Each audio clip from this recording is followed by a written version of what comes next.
கிறிஸ்துவுக்குள் பிரியமான சகோதர சகோதரிகளே, உங்கள் யாவருக்கும் முதலாவது இரட்சகராகிய இயேசு கிறிஸ்துவ நாமத்தினாலே அன்பின் வாழ்த்துக்களை தெரிவித்துக் கொண்டு, நம்முடைய பிதாவாகிய தேவன் நாகர்கோவில் அன்பு சகோதர சகோதரிகள் மூலமாக அடியனுக்கு ஒரு வாய்ப்பை கொடுத்திருக்கிறார். இந்த வாய்ப்பை கொடுத்த நம்முடைய பிதாவாகிய தேவனுக்கு இரட்சகர் இயேசு கிறிஸ்துவின் மூலமாக துதிகளையும் ஸ்தோத்திரங்களையும் ஏறெடுத்துக்கொண்டு, அடியேன் சார்ந்திருக்கிறதான சத்தியமங்கலம் மற்றும் அவிநாசி சபையின் அனைத்து பரிசுத்தவான்களுடைய அன்பின் வாழ்த்துக்களை கூட உங்கள் மத்தியில் பகிர்ந்து கொள்ளுகிறேன். அது மட்டுமல்ல, நம்முடைய ரத்தினபுரி அனைத்து சகோதர சகோதரிகளும் உங்களிடத்தில் அவர்களுடைய அன்பின் வாழ்த்துக்களை சொல்லி இருக்கிறாங்க. அவர்களுடைய அன்பின் வாழ்த்துக்களை கூட உங்கள் மத்தியில் பகிர்ந்து கொள்ளுகிறேன்.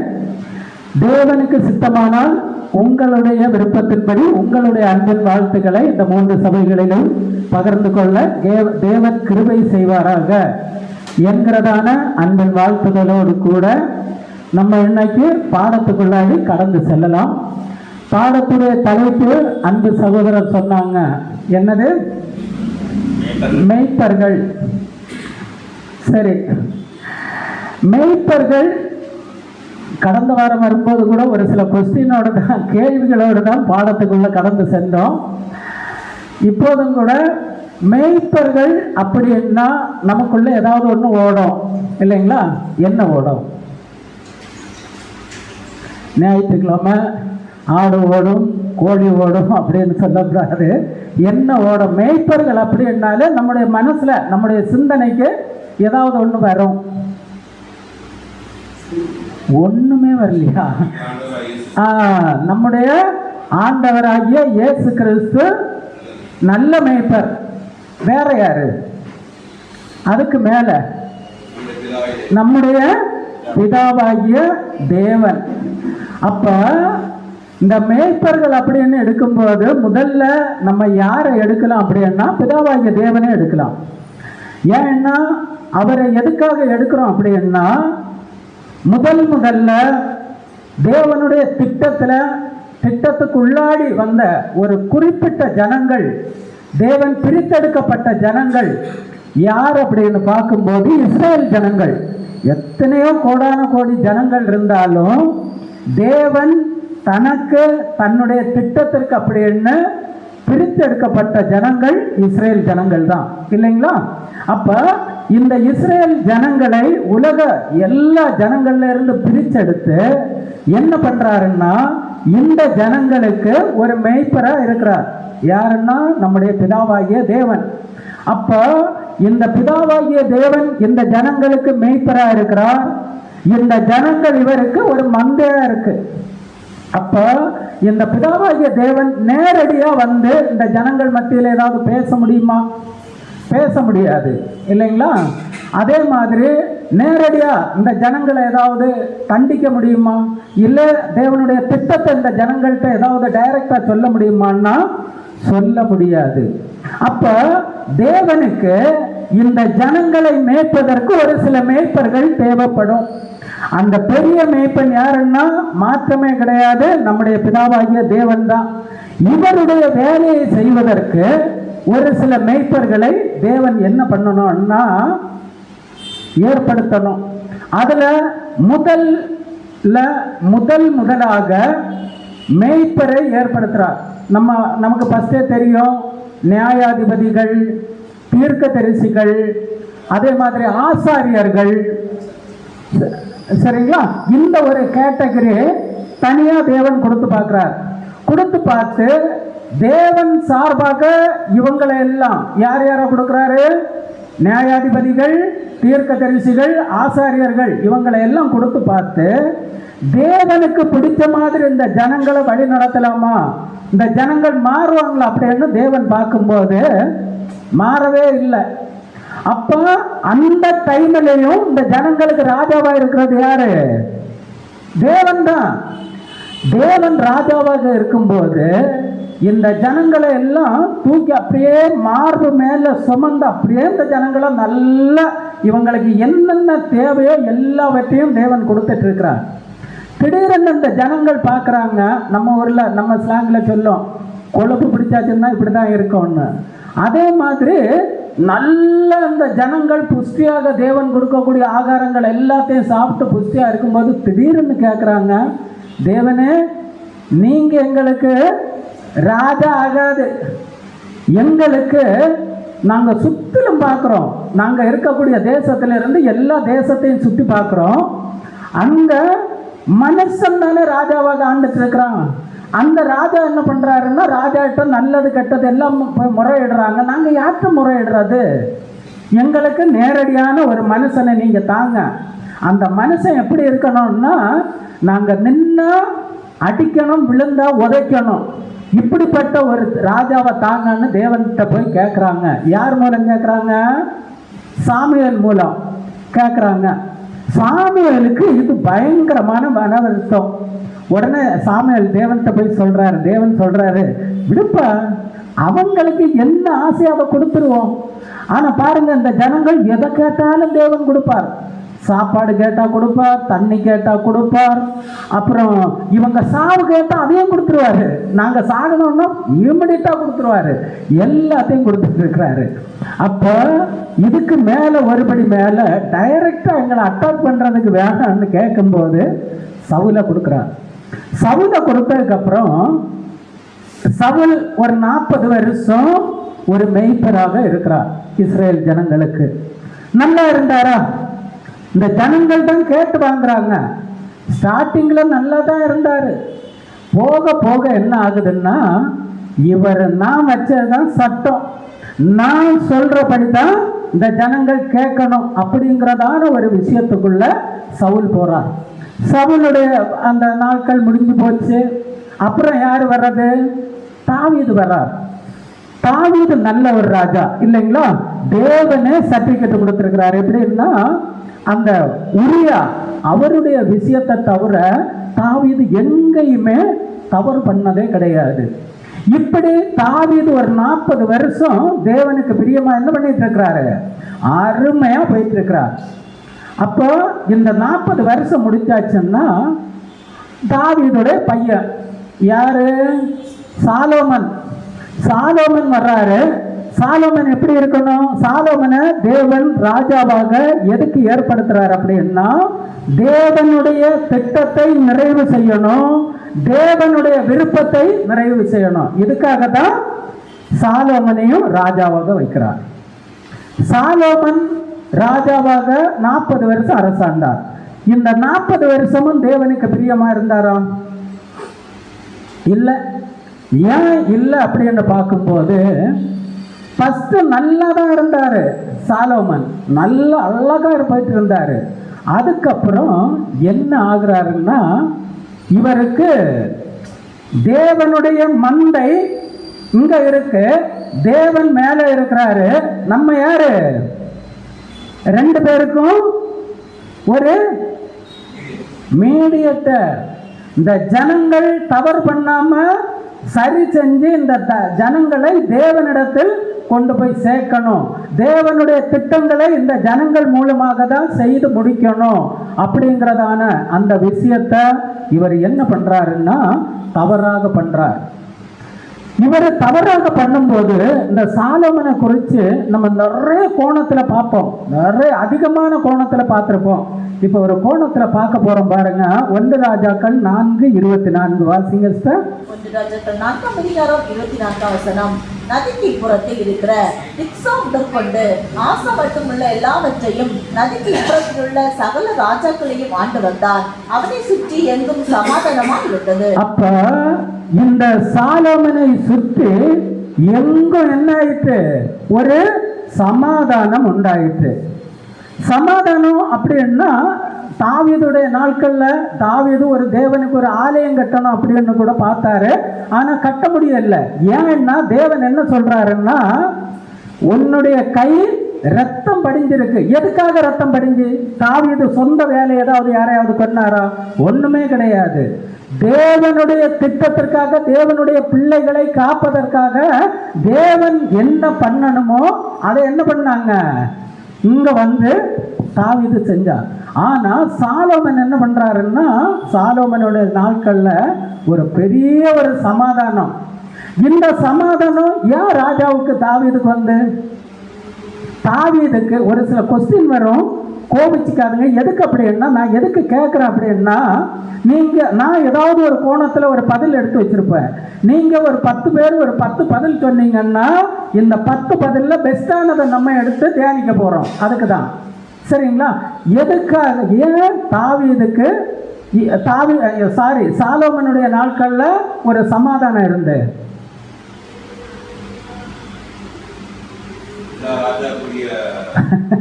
கரெக்ட், எல்லா ராஜாக்களுடைய குமாரத்திகளையும் கல்யாணம் பண்ணிட்டாரு. எத்தனை? 1000. சரிங்களா? அப்போ எல்லா ராஜாக்களும் இவருக்கு யார் ஆயிட்டாங்க? மாமனார் ஆயிட்டாங்க. மருமகன் கூட போய் யாராவது சண்டை போடுவாங்களா? சரியா? யாருமே சண்டை போட மாட்டாங்க. இவருக்கு ஒரு பயங்கரமான ஒரு சமாதானம் இவருடைய நாட்கள்ல இருந்தது. இது மட்டும் இல்ல, சாலோமனுடைய ராஜ்யபாரம் சாலோமனுக்கு ராஜ்யபாரம் கைக்கு கிடைச்ச உடனே இவருக்கு இருந்த ஒரு பெரிய ஒரு விஷயம் என்னன்னா, தேவன்கிட்ட டைரக்டா போய் கேட்கிறாரு, தேவனே இந்த ஜனங்களை எல்லாம் வழி நடத்தணும், வழி நடத்துறதுக்கு எனக்கு என்ன வேணும்? நல்ல ஞானம் வேணும். ஏன் ஞானம் வேணும்னா, தேவன் ஏற்கனவே சொல்லி வச்சிருக்கிறார், இந்த ஜனங்கள் எப்படிப்பட்ட ஜனங்கள்? முரட்டாட்டம், வணங்கா களத்துள்ள ஜனங்கள். எப்ப வேணும்னா எப்படி வேணும்னாலும் மாறுவாங்க. ஜனங்களுக்கு ஒண்ணுமே தெரியாதுங்க. அப்ப அந்த ஜனங்கள் அப்படிதான் இருப்பாங்க. இந்த ஜனங்களை உம்முடைய திட்டத்திற்கு நான் என்ன பண்ணணும்? கொண்டு வரணும். அப்ப இந்த ஜனங்களுக்கு ஏற்றபடி நான் என்ன பண்ணணும்? மாற்றணும். எனக்கு அப்படிப்பட்ட ஒரு நல்ல ஞானத்தை கொடுங்கன்னா, தேவன் பயங்கரமான ஒரு ஞானத்தை கொடுத்தார். சரிங்களா? அதுலயும் ஒரு விஷயம் பாருங்க, வாசிக்கலாம். 1 ராஜாக்கள் 3:28. 1 ராஜாக்கள் 3:28. ராஜா தீர்த்த இந்த நியாயத்தை இஸ்ரவேலர் எல்லாரும் கேள்விப்பட்டு நியாயம் விசாரிக்கிறதற்கு தேவன் அருளின ஞானம் ராஜாவுக்கு உண்டென்று கண்டு அவனுக்கு பயந்தார்கள். ராஜாவை கண்டு எதுக்கு பயப்படுவாங்க? ராஜாட்ட ஒரு அதிகாரம் இருக்கும் இல்லைங்களா? என்ன அதிகாரம்னா, ராஜா என்ன வேணும்னாலும் பண்ணலாம், என்ன வேணும்னாலும் பண்ணலாம். ராஜா கிட்ட எதிர்த்து கேட்கறதுக்கு யாராவது முடியுமா? யாருமே முடியாது. அப்போ இந்த ராஜாவை கண்டு எதுக்கு ஜனங்கள் பயப்படுறாருன்னா, அவருக்கு இருக்கக்கூடிய அந்த ஞானத்தை கண்டு ஜனங்கள் பயப்படுறாங்க. என்ன ஞானம்? நமக்கு தெரியும், ஒரு குழந்தை 2 ஸ்திரீ இல்லைங்களா? அப்ப அந்த ராஜா எப்படி நியாயம் தீர்க்கிறார் அப்படின்னு பார்த்து இந்த ஜனங்கள் பார்த்த உடனே ஒரு பயம் வந்துருச்சு. எப்படி வேற ஒரு ராஜான்னா ஏதாவது ஒரு தண்டனையை கொடுத்து முடிச்சிருவாரு. இவர் அப்படி இல்லையே, தண்டனையே கொடுக்கல, அருமையான ஒரு ஜட்ஜ்மெண்ட்டை கொடுத்து அதை முடிக்கிறார் அப்படின்னு ஜனங்கள் எல்லாம் பயந்துட்டாங்க. பயந்ததுக்கு அப்புறம் அந்த ஜனங்களுக்கு எப்படி இருக்கும் தெரியுமா? நம்ம ஒரு விஷயம் பண்ணா ராஜா என்ன பண்ணுவாரு? அதை கரெக்டா கண்டுபிடிச்சு சரியான ஆக்ஷன் எடுப்பார் அப்படின்னு ஜனங்கள் எல்லாம் பயந்துட்டு இருக்கிறாங்க. சரிங்களா? வாசிக்கலாம். 1 ராஜாக்கள் 11:9 முதல் 11 வரையிலும். 1 ராஜாக்கள் 11:9 முதல். ஆகையால் இஸ்ரவேலின் தேவனாகிய கர்த்தர் சாலமோனுக்கு 2 விசை தரிசனமாகி அந்நிய தேவர்களை பின்பற்ற வேண்டாம் என்று கட்டளையிட்டிருந்தும் அவன் கர்த்தரை விட்டு தன் நிலத்தை திருப்பி அவர் கற்பித்ததை கைக்கொள்ளாமற் போனதினால் கர்த்தர் அவன் மேல் கோபமானார். ஆகையால் கர்த்தர் சாலமோனை நோக்கி, நான் உனக்கு கட்டளையிட்ட என் உடன்படிக்கையையும் என் கட்டளைகளையும் நீ கைக்கொள்ளாமற் போய் இந்த காரியத்தை செய்தபடியினால் ராஜ்யபாரத்தை உன்னிடத்திலிருந்து பிடுங்கி அதை உன் ஊழியக்காரனுக்கு கொடுப்பேன். அன்புக்குரிய சகோதர சகோதரிகளே, இவ்வளவு ஞானம் கிடைக்கப்பட்ட இந்த ராஜா என்ன பண்றாருன்னா, தேவன் கொடுத்த அந்த கட்டளை கற்பனைகளை எல்லாம் மீறி வெளியே போயிட்டார். எதை நிமித்தம் போயிட்டார்? இந்த 1000 மனைவிகள் நிமித்தம். எப்படி போறாருன்னா, தேவன் சொல்றது என்ன? என்னை தவிர நீ யாரையும் சேவிக்க கூடாது, யாரையும் தேவன் வணங்கிறாத. ஆனா இந்த ஸ்திரீகள் நிமித்தமாக எந்தெந்த தெய்வங்கள் புறஜாதியில பேர் வச்சிருக்கிறாங்களோ எல்லாத்தையும் இவர் வணங்குறது தான் இவருடைய வேலை. அப்பமும் தேவன் இவரை விடல. என்ன பண்றாருன்னா, தாவீதுக்கு வாக்குத்தத்தம் கொடுத்திருக்கு, நீ எனக்கு ஏற்ற மனுஷன், உன்னுடைய சந்ததியை என்ன பண்ணும், இந்த சிங்காசனத்தில் அமர வைப்பேன்னு சொன்ன இந்த கட்டளை நிமித்தமாக தேவன் சாலோமனுக்கு 2 விசை தரிசனமாகிறாரு. தரிசனாகி, நீ பண்றது சரியில்லை, என்ன பண்ண, உன்னை நீ மாத்திக்கோ அப்படின்னு சொல்றாரு. மாத்திக்கன்னு சொன்னா இவர் மாத்தினாரா? மாத்தல. மாத்தாததுனால தேவன் சாலோமனுக்கு ஒரு தண்டனை கொடுக்கிறாரு. என்னன்னா, உன் ராஜ்யபாரத்தை பிடுங்கி உன்னுடைய ஊழியக்காரன், உங்களோட வேலை செஞ்சுட்டு இருக்கிறான் பாரு, அவனுக்கு கொடுப்பேன். சாலோமனுக்கு பின்னாடி இந்த ராஜ்யபாரம் யாருக்கு வரணும்? சாலோமனுடைய பையனுக்கு தான் வரணும். ஆனா தேவன் என்ன பண்றாருன்னா, அதை பிடுங்கி அந்த அவருடைய வேலைக்காரனுக்கு கொடுக்கணும். இப்ப டைரக்டா சாலோமனிடத்திலிருந்து அந்த ராஜ்யபாரத்தை தேவன் பிடுங்கினாருன்னா இல்ல. ஏன்னா தாவீதுக்கு வாக்குத்தத்தம் கொடுத்துட்டாரு, உன்னுடைய சந்ததிக்கு நான் இதை கொடுப்பேன்னு. அப்ப பிடுங்க முடியாது. இப்ப என்ன பண்ணணும் அப்படின்னா, தன்னுடைய பையனுக்கு போற அந்த விஷயத்தை என்ன பண்ணணும்னா கட் பண்ணணும். கட் பண்ணாதான் சாலோமனுக்கு தண்டனை கிடைக்கும் அப்படிங்கிறத பார்க்கலாம். வசனம் வாசிக்கலாம். 1 ராஜாக்கள் 11:12. 1 ராஜாக்கள் 11:12. ஆகிலும் உன் தகப்பனாகிய தாவீது நிமித்தம் நான் அதை உன் நாட்களிலே செய்வதில்லை, உன் குமாரனுடைய கையிலிருந்து அதை பிடுங்குவேன். உன் தகப்பன் எனக்கு எப்படி இருந்தாரு? ரொம்ப பிரியமா இருந்தாருப்பா. அதனால உன் கையில இருந்து அதை பிடுங்க மாட்டேன். யார்கிட்ட பிடுங்குவேன்? உன் பையனுக்கு போகும் பார்த்தீங்களா, மொத்தமா உன் பையன் கிட்ட கொடுக்க மாட்டேன். அந்த கொடுக்கறதுல ஒரு சின்ன விஷயத்தை மட்டும் அந்த பையனுக்கு கொடுப்பேன், மீதி என்ன பண்ணிடுவேன், பிடுங்கிடுவேன். இதுதான் உனக்கு கொடுக்கப்படுகிற ஒரு தண்டனை. ஒரு சின்ன ஒரு எக்ஸாம்பிள் பார்க்கலாம். நம்ம எக்லீசியாவில், நாகர்கோவில் எக்லீசியாவில் ஒரு சகோதரர் எக்ஸ் அப்படிங்கிற ஒரு சகோதரர் இருக்கிறார். அந்த சகோதரருக்கு ஒரு 10 வீடு இருக்கு. 10 வீடு இருக்கு. அந்த சகோதரருக்கு ஒரு பையன், அந்த சகோதரருக்கு டிரைவரா ஒரு பையன் இருக்கிறான். இந்த 10 வீட்டுல வீடு யாருக்கு போய் சேரணும்? தன்னுடைய பையனுக்கு தான் போய் சேரணும். இந்த தகப்பன் என்ன பண்றாருன்னா, அந்த பையனுக்கு ஒரு 2 வீடை மட்டும் கொடுத்துட்டு அந்த கார் டிரைவருக்கு ஒரு 8 வீடு கொடுத்தா எப்படி இருக்கும்? யோசித்து பாருங்க. இந்த விஷயம்தான் இங்க நடக்குது. அப்போ சாலோமனுடைய பையன் பேர் என்ன? யெரொபெயாம். ரெகொபெயாம். யெரொபெயாம் யார் அப்படிங்கிறதா அவருடைய படை தளபதி. சரிங்களா? அப்ப இந்த படை தளபதிக்கு இவருடைய அந்த ராஜ்யபாரம் போய் சென்று சேரணும். எப்படி சென்று சேரணும்னா, பையனுக்கு ஒரு பாட்டு, அந்த படை தளபதிக்கு ஒரு பாட்டு. இப்போ தேவன் என்ன பண்றார் அப்படின்னா, சாலோமனுக்கு விரோதமாக ஒரு 3 எதிரிகளை அங்க உருவாக்குறார். யார் அப்படின்னு பார்க்கும்போது ஆதாத், ரேசோன், யெரொபெயாம். யெரொபெயாம் தான் இவருடைய படை தளபதி. சரிங்களா? 3 பேரையும் உருவாக்கியாச்சு. 3 பேரையும் உருவாக்கி தேவன் ஸ்டடியா கொண்டு வர்றாரு. இப்ப இந்த ராஜ்யபாரம் யாரு கைக்கு போகணும்? இந்த லாஸ்ட் இருக்கிற அந்த எதிரி, சாலோமனுக்கு எதிரியா இருக்கிறவர் படை தளபதி பிளஸ் அந்த எதிரி அவரு யெரொபெயாம்.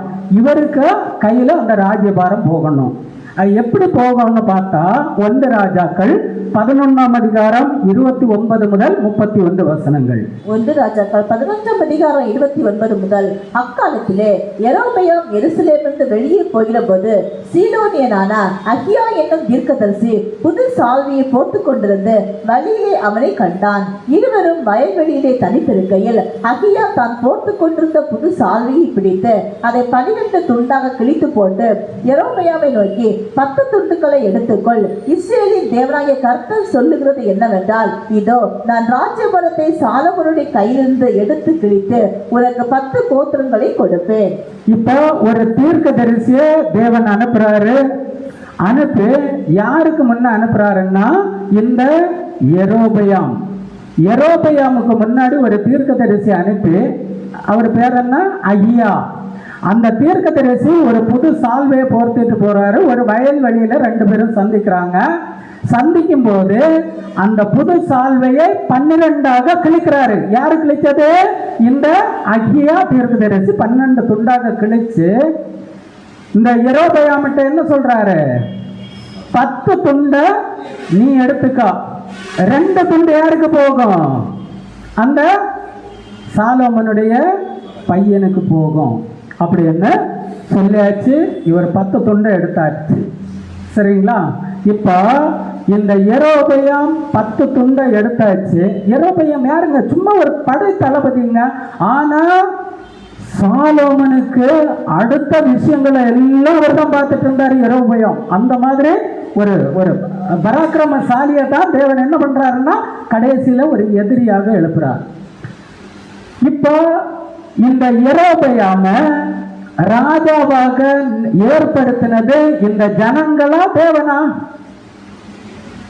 யெரொபெயாம ராஜாவாக ஏற்படுத்தினது இப்ப 10 துண்டு எடுத்தாச்சு. 10 கோத்திரங்கள் யார் கைக்கு போயிடுச்சு? யெரொபெயாமுடைய கைக்கு போயிடுச்சு. இந்த யெரொபெயாம ராஜாவாக ஏற்படுத்தினது தேவனா இஸ்ரேல் ஜனங்களா? தேவன் இல்லையா? தேவன் எந்த மைண்ட்ல பண்ணிருப்பாரு தெரியுமா? இப்போ சாலோமனுக்கும் ரெகொபெயாமுக்கும் எதிரியாக யெரொபெயாம நான் தெரிஞ்செடுத்தாச்சு. 10 கோத்திரத்தை இவன் கையில கொடுத்தாச்சு. இவன் என்ன பண்ணுவான்? நல்லபடி வழி நடத்துவான் அப்படின்னு கொடுத்தாச்சு. இவருக்கு ஒரு ராஜ அந்தஸ்தும் கிடைச்சிருச்சு. இவரை கொண்டு போய் அந்த ஜனங்கள் தான் என்ன பண்றாங்கன்னா அபிஷேகம் பண்றாங்க. இந்த விஷயம் நமக்கு நல்லா தெரியும். ராஜா தேவன் ஏற்படுத்தினாலும் அபிஷேகம் பண்ணது யாருன்னா அந்த ஜனங்கள் மத்தியில தான் அபிஷேகம் பண்ணியாச்சு. ஒரு ராஜாவாக இருந்தாச்சு 10 கோத்திரத்துக்கு. அப்ப இவர் எப்படி இருக்கணும்? ஒரு மேய்ப்பர். இப்ப இந்த ஜனங்களுக்கு இவர் ஒரு மேய்ப்பர். இவருடைய மைண்ட் எப்படி இருக்கணும்? யெரொபெயாமுடைய மைண்ட் எப்படி இருக்கணும்? தேவன் மாதிரியே இருக்கணும். தேவன் என்ன நினைக்கிறாரோ அப்படியே இருக்கணும். இந்த ஜனங்களை வழி நடத்துக்கிறதுக்கு இவருடைய தேவன் இருந்து வழி நடத்தினா எப்படி இருக்குமோ அதே மாதிரிதான் இந்த யெரொபெயாமுடைய மைண்ட் இருக்கணும். ஆனா இருந்துச்சா? யெரொபெயாமுடைய மைண்ட் இருந்துச்சா? இல்லை. ஏன் இல்லை தெரியுமா? இவரை ஏற்படுத்தினது தேவன். டைரக்டா வந்து பேசுவாரா? இவர் என்ன நினைக்கிறாருன்னா நம்ம என்ன தப்பு பண்ணாலும் ஒன்றும் தெரியாது, ஜனங்கள் தானே பார்த்துக்கலாம், தேவன் தானே அவர் அங்க இருக்கிறாரு, இங்க ஜனங்கள் இருக்கிறாங்க பார்த்துக்கலாம் அப்படின்ட்டு அவர் பண்ணக்கூடாத ஒரு விஷயத்த பண்றாரு. என்ன பண்றாருன்னா இந்த 10 கோத்திரத்து ஜனங்கள் தேவனை தொழுது கொள்ளவும் அவருக்கு பலி செலுத்தவும் எங்க போகணும்? அந்த 2 கோத்திரத்துக்கு போகணும். சரிங்களா? அங்க போறதுக்கு இந்த ஜனங்கள் போயிட்டாங்கன்னா என்ன பண்றது? இவருக்கு ஒரு பயம் பிடிச்சிருச்சு. எப்படிப்பட்ட பயம்? இந்த ஜனங்கள் அங்க போயிட்டாங்கன்னா கொஞ்சம் ஜனங்கள் இருக்கிறாங்க, அங்க போய் அவங்க கூட லிங்க் ஆயிட்டாங்கன்னா என்ன ஆகுங்க? நம்மளை மதிக்க மாட்டாங்க. ஒருவேளை நம்மளை கொல்றதுக்கு கூட பயப்பட மாட்டாங்க. அவங்க கூட போய் லிங்க் ஆயிட்டாங்கன்னா அந்த பக்கம் எல்லாம் 12 கோத்திரமும் போயிடும். விடலாமா? அப்ப என்னென்ன தடை பண்ணணும்? தேவனுக்கு செய்கிறதான அந்த பலிகளை தடை பண்ணணும், தேவனை தொழுது கொள்வதை தடை பண்ணணும், தேவனை ஆராதிக்கிறத எல்லாத்தையும் தடை பண்ணணும். இது யாருடைய மைண்டு? யெரொபெயாமுடைய மைண்டு. அதுக்கு காரணம் என்ன? ஒரு பயம். என்ன பயம்? என்னை விட்டு இந்த ராஜ்யபாரம் போயிடும். போகட்டு, தேவன் தான் கொடுத்தாரு, தேவன் எடுத்துக்கிட்டு எதுக்கு பயப்படணும்? ஆனா இவருக்கு என்னன்னா என்ன விட்டு போயிடும் அப்படிங்கிறதுல மோசமான முன்னுதாரணமாக இந்த ராஜா சேரார். வாசிக்கலாம் சார். 1 ராஜாக்கள் 12:29 முதல் 31 வசனங்கள். 1 ராஜாக்கள் 12:29 முதல். ஒன்றை பெத்தேலிலும் ஒன்றை தானிலும் ஸ்தாபித்தான். அவன் மேலையாக்கிய ஒரு கோவிலையும் கட்டி லேவியின் புத்திரராய் இராத ஜனத்தில் ஈனமானவர்களை ஆசாரியனாக்கினான். பாருங்க, இந்த ஜனங்கள்கிட்ட பேசுறதெல்லாம் நம்ம நிறைய கத்திருப்போம், நிறைய படிச்சிருப்போம். நம்ம அதுக்கு வரவே இல்லை, வேண்டாம். சரியா? இந்த ஜனங்கள்கிட்ட இவர் பேசக்கூடிய விதமும் நமக்கு தெரியும். அப்போ இவர் என்ன பண்றாருன்னா, இந்த அந்த 2 கோத்திரத்துல போய் அங்க போய் தேவனுக்கு ஆராதனை பண்ணக்கூடாதுன்னு அவன் மேடையாகிய ஒரு கோயிலையும் கட்டி லேவியின் புத்திரராய் இராத ஜனத்தில் ஈனமானவர்களை ஆசாரியர் ஆக்கினார். ஆசாரியர்கள் எந்த கோத்திரத்திலிருந்து வரணும்? லேவி கோத்திரத்திலிருந்து. அந்த லேவி கோத்திரத்திலிருந்து ஒரு கோத்திரம் இருக்கு, அவங்க தான் ஆசாரியர்களா இருக்கணும். இவங்க யார் வேணும்னாலும் இருந்துக்கா, நீ என்ன பண்ண, இந்த கன்றுக்குட்டிகளுக்கு ஆராதனை செய். ஈனம் அப்படின்னா இதுக்கு மேல ஒரு வார்த்தையே கிடையாது, ரொம்ப மோசம். நம்ம ஏதோ ஒரு விஷயத்துல கூட நம்ம வாயில இருந்து அந்த வார்த்தைகள் வரக்கூடாது. ஈனப்ப அப்படிம்பாங்க, தவறான வார்த்தைங்க, தவறான முன்னுதாரணம். அந்த மாதிரி ஆசாரியர்களையும் இவர் ஏற்படுத்தி அங்க பலி செலுத்துறாரு. பலி செலுத்தி இப்போ இந்த 10 கோத்திரத்து ஜனங்களுக்கு தேவனை மறந்து என்ன பண்றாங்க, கன்று குட்டி தான் தேவன்னு நினைக்கிறாங்க. அப்ப தேவன் எப்படி பார்த்துட்டு இருப்பாரு? சரிங்களா? இது ஒரு ஈனமான ஒரு மேய்ப்பன், ஈனமான சிந்தை, ஈனமான மோசமான முன்னுதாரணம். யாருன்னா யெரொபெயாம். இந்த யெரொபெயாமை நியமித்து வச்சது, ராஜாவாக ஏற்படுத்தினது யாருன்னா தேவன். அபிஷேகம் பண்ணது யாருன்னா ஜனங்கள். சரிங்களா? இப்படி ஒரு ஈனமான ஆசாரியர் இருக்கிறார், ஈனமான ஒரு ராஜா, ஒரு மேய்ப்பர் இருக்கிறார். ஒரு பெஸ்ட் உதாரணம் நம்ம எடுத்து பார்க்கலாங்க. இந்த சம்பவத்துக்கு அருமையா இருக்கும், பார்த்துங்க, அருமையா இருக்கும். வசனம் வாசிக்கலாம். எண்ணாகமம் 27:12 முதல் 17 வசனங்கள். எண்ணாகமம் 27:12 முதல். பின்பு கர்த்தர் மோசே நோக்கி, நீ இந்த அபாரி மலையை ஏறி நான் இஸ்ரவேல் புத்திரருக்கு கொடுத்த தேசத்தை பார். நீ அதை பார்த்த பின்பு உன் சகோதரனாகிய ஆரோன் சேர்க்கப்பட்டது போல நீயும் உன் ஜனத்தாரிடத்தில் சேர்க்கப்படுவாய். இப்ப மோசே நம்ம இப்ப எதுக்குள்ள வர்றோம்னா, ஒரு ஈனமான ஒரு மேய்ப்பனை பார்த்துட்டோம், அவருடைய குணலட்சணம் எப்படி இருக்கும் அப்படிங்கிறதையும் பார்த்துட்டோம்.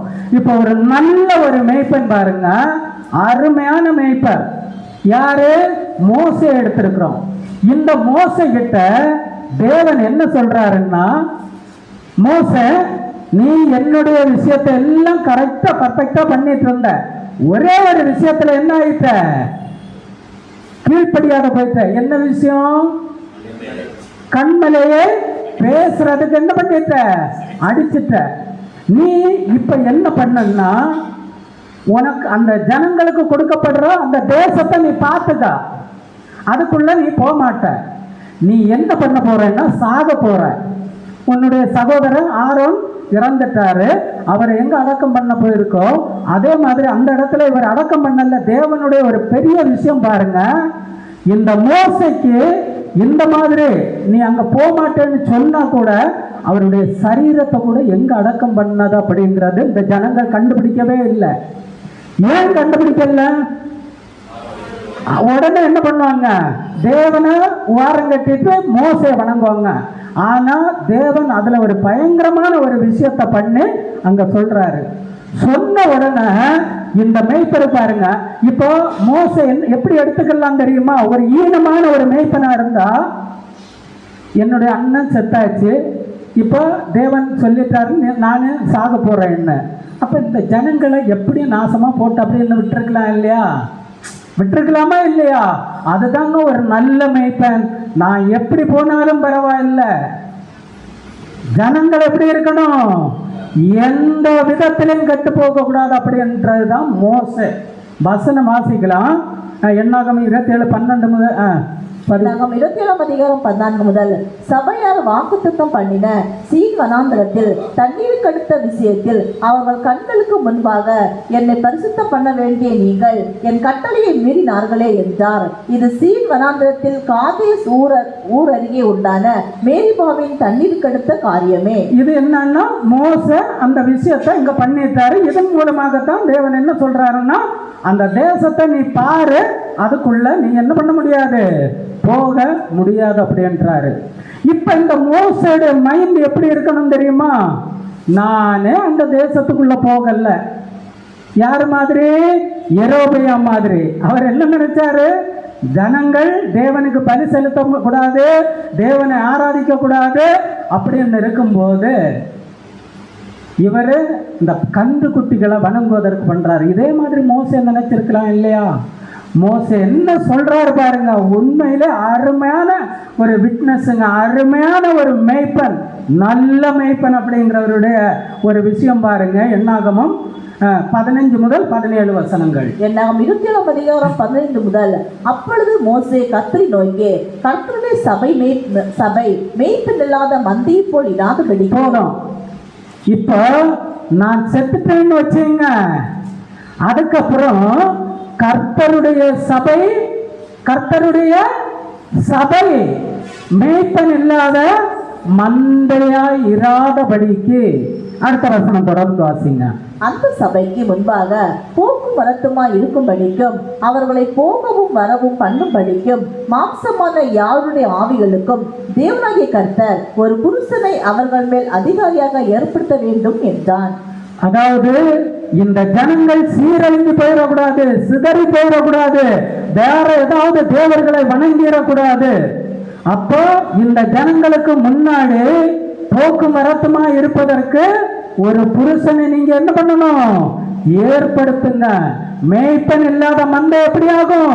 சிதறடிக்கப்படும். அப்படிங்கிறது இவர் தேவன்கிட்ட மன்றாடுறாரு. யோசித்து பாருங்க, எப்படிப்பட்ட ஒரு மேய்ப்பனை தேவன் உருவாக்கி வச்சிருக்கிறார். ஈனமான ஒரு மேய்ப்பன், நல்ல ஒரு மேய்ப்பன். யோசித்து பாருங்க. இப்படி இருக்கும்போது தேவனுக்கு எப்படி இருக்கும்? இந்த மோசையை பார்த்தா எப்படி இருக்கும்? இந்த ஜனங்களை பார்த்தா எப்படி இருக்கும்? ஒரு சில இடத்துல எல்லாம் மோசே எப்படி பரிந்து தேவன்கிட்ட பேசுறாரு. மோசைக்கு இந்த ஜனங்கள் கொடுத்த டார்ச்சர் மாதிரி யாருமே கொடுக்கல. யோசித்து பாருங்க. மோசே முன்ன போனா உதைப்பாங்க, பின்னாடி வந்தா கல் எடுத்து அடிப்பாங்க. இந்த மாதிரி தான் இந்த ஜனங்களுடைய மைண்ட் இருந்துச்சு. ஆனா மோசே யோசித்து பாருங்க, இந்த ஜனங்கள் தேவனுடைய சபை, தேவனுடைய மந்தை சீர்கட்டு போயிடக்கூடாது, அதுக்காக ஒரு மேய்ப்பனை ஏற்படுத்துங்கன்னு தேவனிடத்தில் மன்றாடுறார்.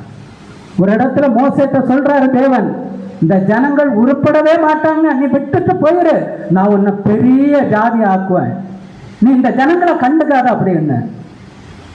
அப்பதான் மோசே தேவன்கிட்ட சொல்றாரு, தேவனே என்ன நீங்க என்ன பண்ணிருங்க, கிறுக்கி போட்டுருங்க.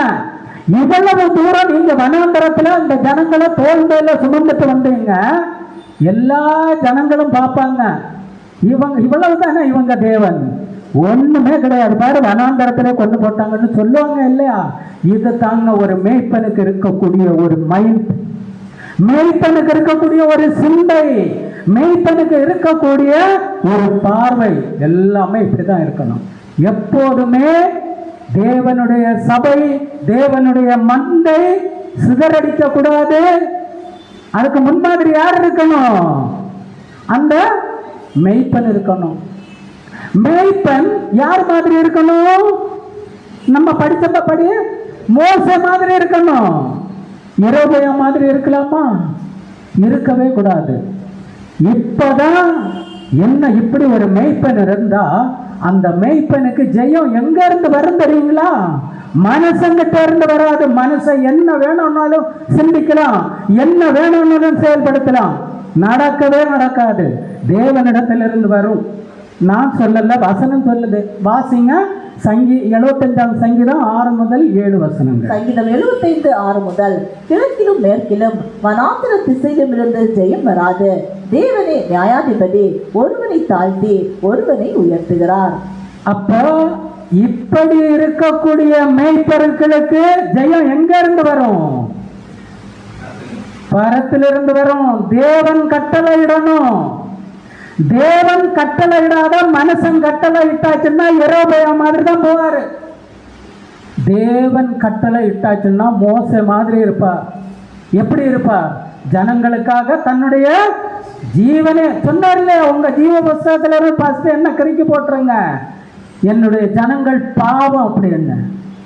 இதே மைண்ட்ல தான் இருக்கணும். இப்போ தேவன் மேய்ப்பர்களுக்கு ஒரு சில எச்சரிக்கை கொடுக்கிறார். அதை நம்ம பார்க்கலாம். எசேக்கியேல் 34:8. எசேக்கியேல் 34:8 கர்த்தராகிய ஆண்டவராய் இருக்கிற நான் என் ஜீவனை கொண்டு சொல்லுகிறேன், மேய்ப்பன் இல்லாததினால் என் நாடுகள் சூறையாகி என் நாடுகள் காட்டு மிருகங்களுக்கெல்லாம் விரையாய் போயின. என் மேய்ப்பர்கள் என் நாடுகளை விசாரியாமல் போனார்கள். மேய்ப்பர்கள் மந்தையை மேய்க்காமல் தங்களையே மேய்த்தார்கள். இதுல 3-4 கேட்டகரி வரும். தேவன் என்ன சொல்றாருன்னா, நல்ல மேய்ப்பன் இல்லாததுனால என் மந்தைகள் எல்லாம் சிதறடித்து போகுது, காட்டு மிருகங்களுக்கு இரையாகி போகுது. காட்டு மிருகங்கள் யாரு? மிருகங்கள்னா யாரு? யாரை நம்ம சொல்லுவோம்? மிருகங்கள் யாரை கம்பேர் பண்ணி பேசுவோம்? ஐயோ,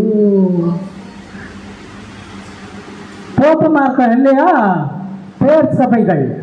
அப்ப நல்ல மேய்ப்பன் இல்லைன்னா இந்த சபைகள்ல என்ன ஆகும்? ஒரு சில பிரச்சனைகள் வரும், ஒரு சில போராட்டங்கள் வரும். நல்ல மேய்ப்பன் இல்லாத பட்சத்துல இங்க இருந்து ஆடுகள் என்ன பண்ணும்? சிதறடிக்கப்படும். வெளியே போய் சொல்லும் அங்க சரியில்லைன்னு. கரெக்டா அங்க யார் இருக்கிறது? காட்டு மிருகங்கள். மிருகம் இருக்கும். பாத்தியா, நான் அன்னைக்கே சொன்னேன், 8 வருஷத்துக்கு முன்னே சொன்னேன், போகாத போகாத போகாதேன்னு. நீ என்ன பண்ணிட்ட? போயிட்ட. மேய்ப்பனுடைய தப்பா? இல்லை, மந்தையுடைய தப்பு. இந்த மந்தை எப்படி இருக்கணும் தெரியுமா? தேவனுடைய சபை, தேவனுடைய மந்தை. நமக்கு யாரு பெரிய மேய்ப்பன்? தேவன். அப்ப இந்த மந்தை வெளியே சிதறடிச்சு போகுதுன்னா மேய்ப்பன் மட்டும் காரணம் இல்ல, முழுக்க முழுக்க மந்தை தான் காரணம். ஏதோ ஒரு சுகம், நானா, என்னையா, என்னை இவர் பார்க்கவே இல்லையா, நான் வந்ததுக்கு அப்புறம் எனக்கு அது கொடுக்கல இது கொடுக்கல, இந்த மாதிரி மைண்ட் வச்சாச்சு தான் அப்படின்னு நினைச்சாச்சுன்னா இயேசு கிறிஸ்து உங்க மேய்ப்பனை வந்தா கூட காப்பாற்ற முடியாது. முடியுமா? சொல்லுங்க பார்க்கலாம். ஏன்னா சிந்தை எப்படி இருக்கும்? வேறதான் இருக்கும். தேவன் எதுக்காக அழைச்சிருக்கிறார் அப்படிங்கிற மைண்ட் போய், தேவனுடைய திட்டம் என்ன அப்படிங்கிற மைண்ட் போய், நான் யாருங்க? ஒண்ணுமே இல்லை. சத்தியமங்கலத்திலிருந்து வந்திருக்கிறேன்.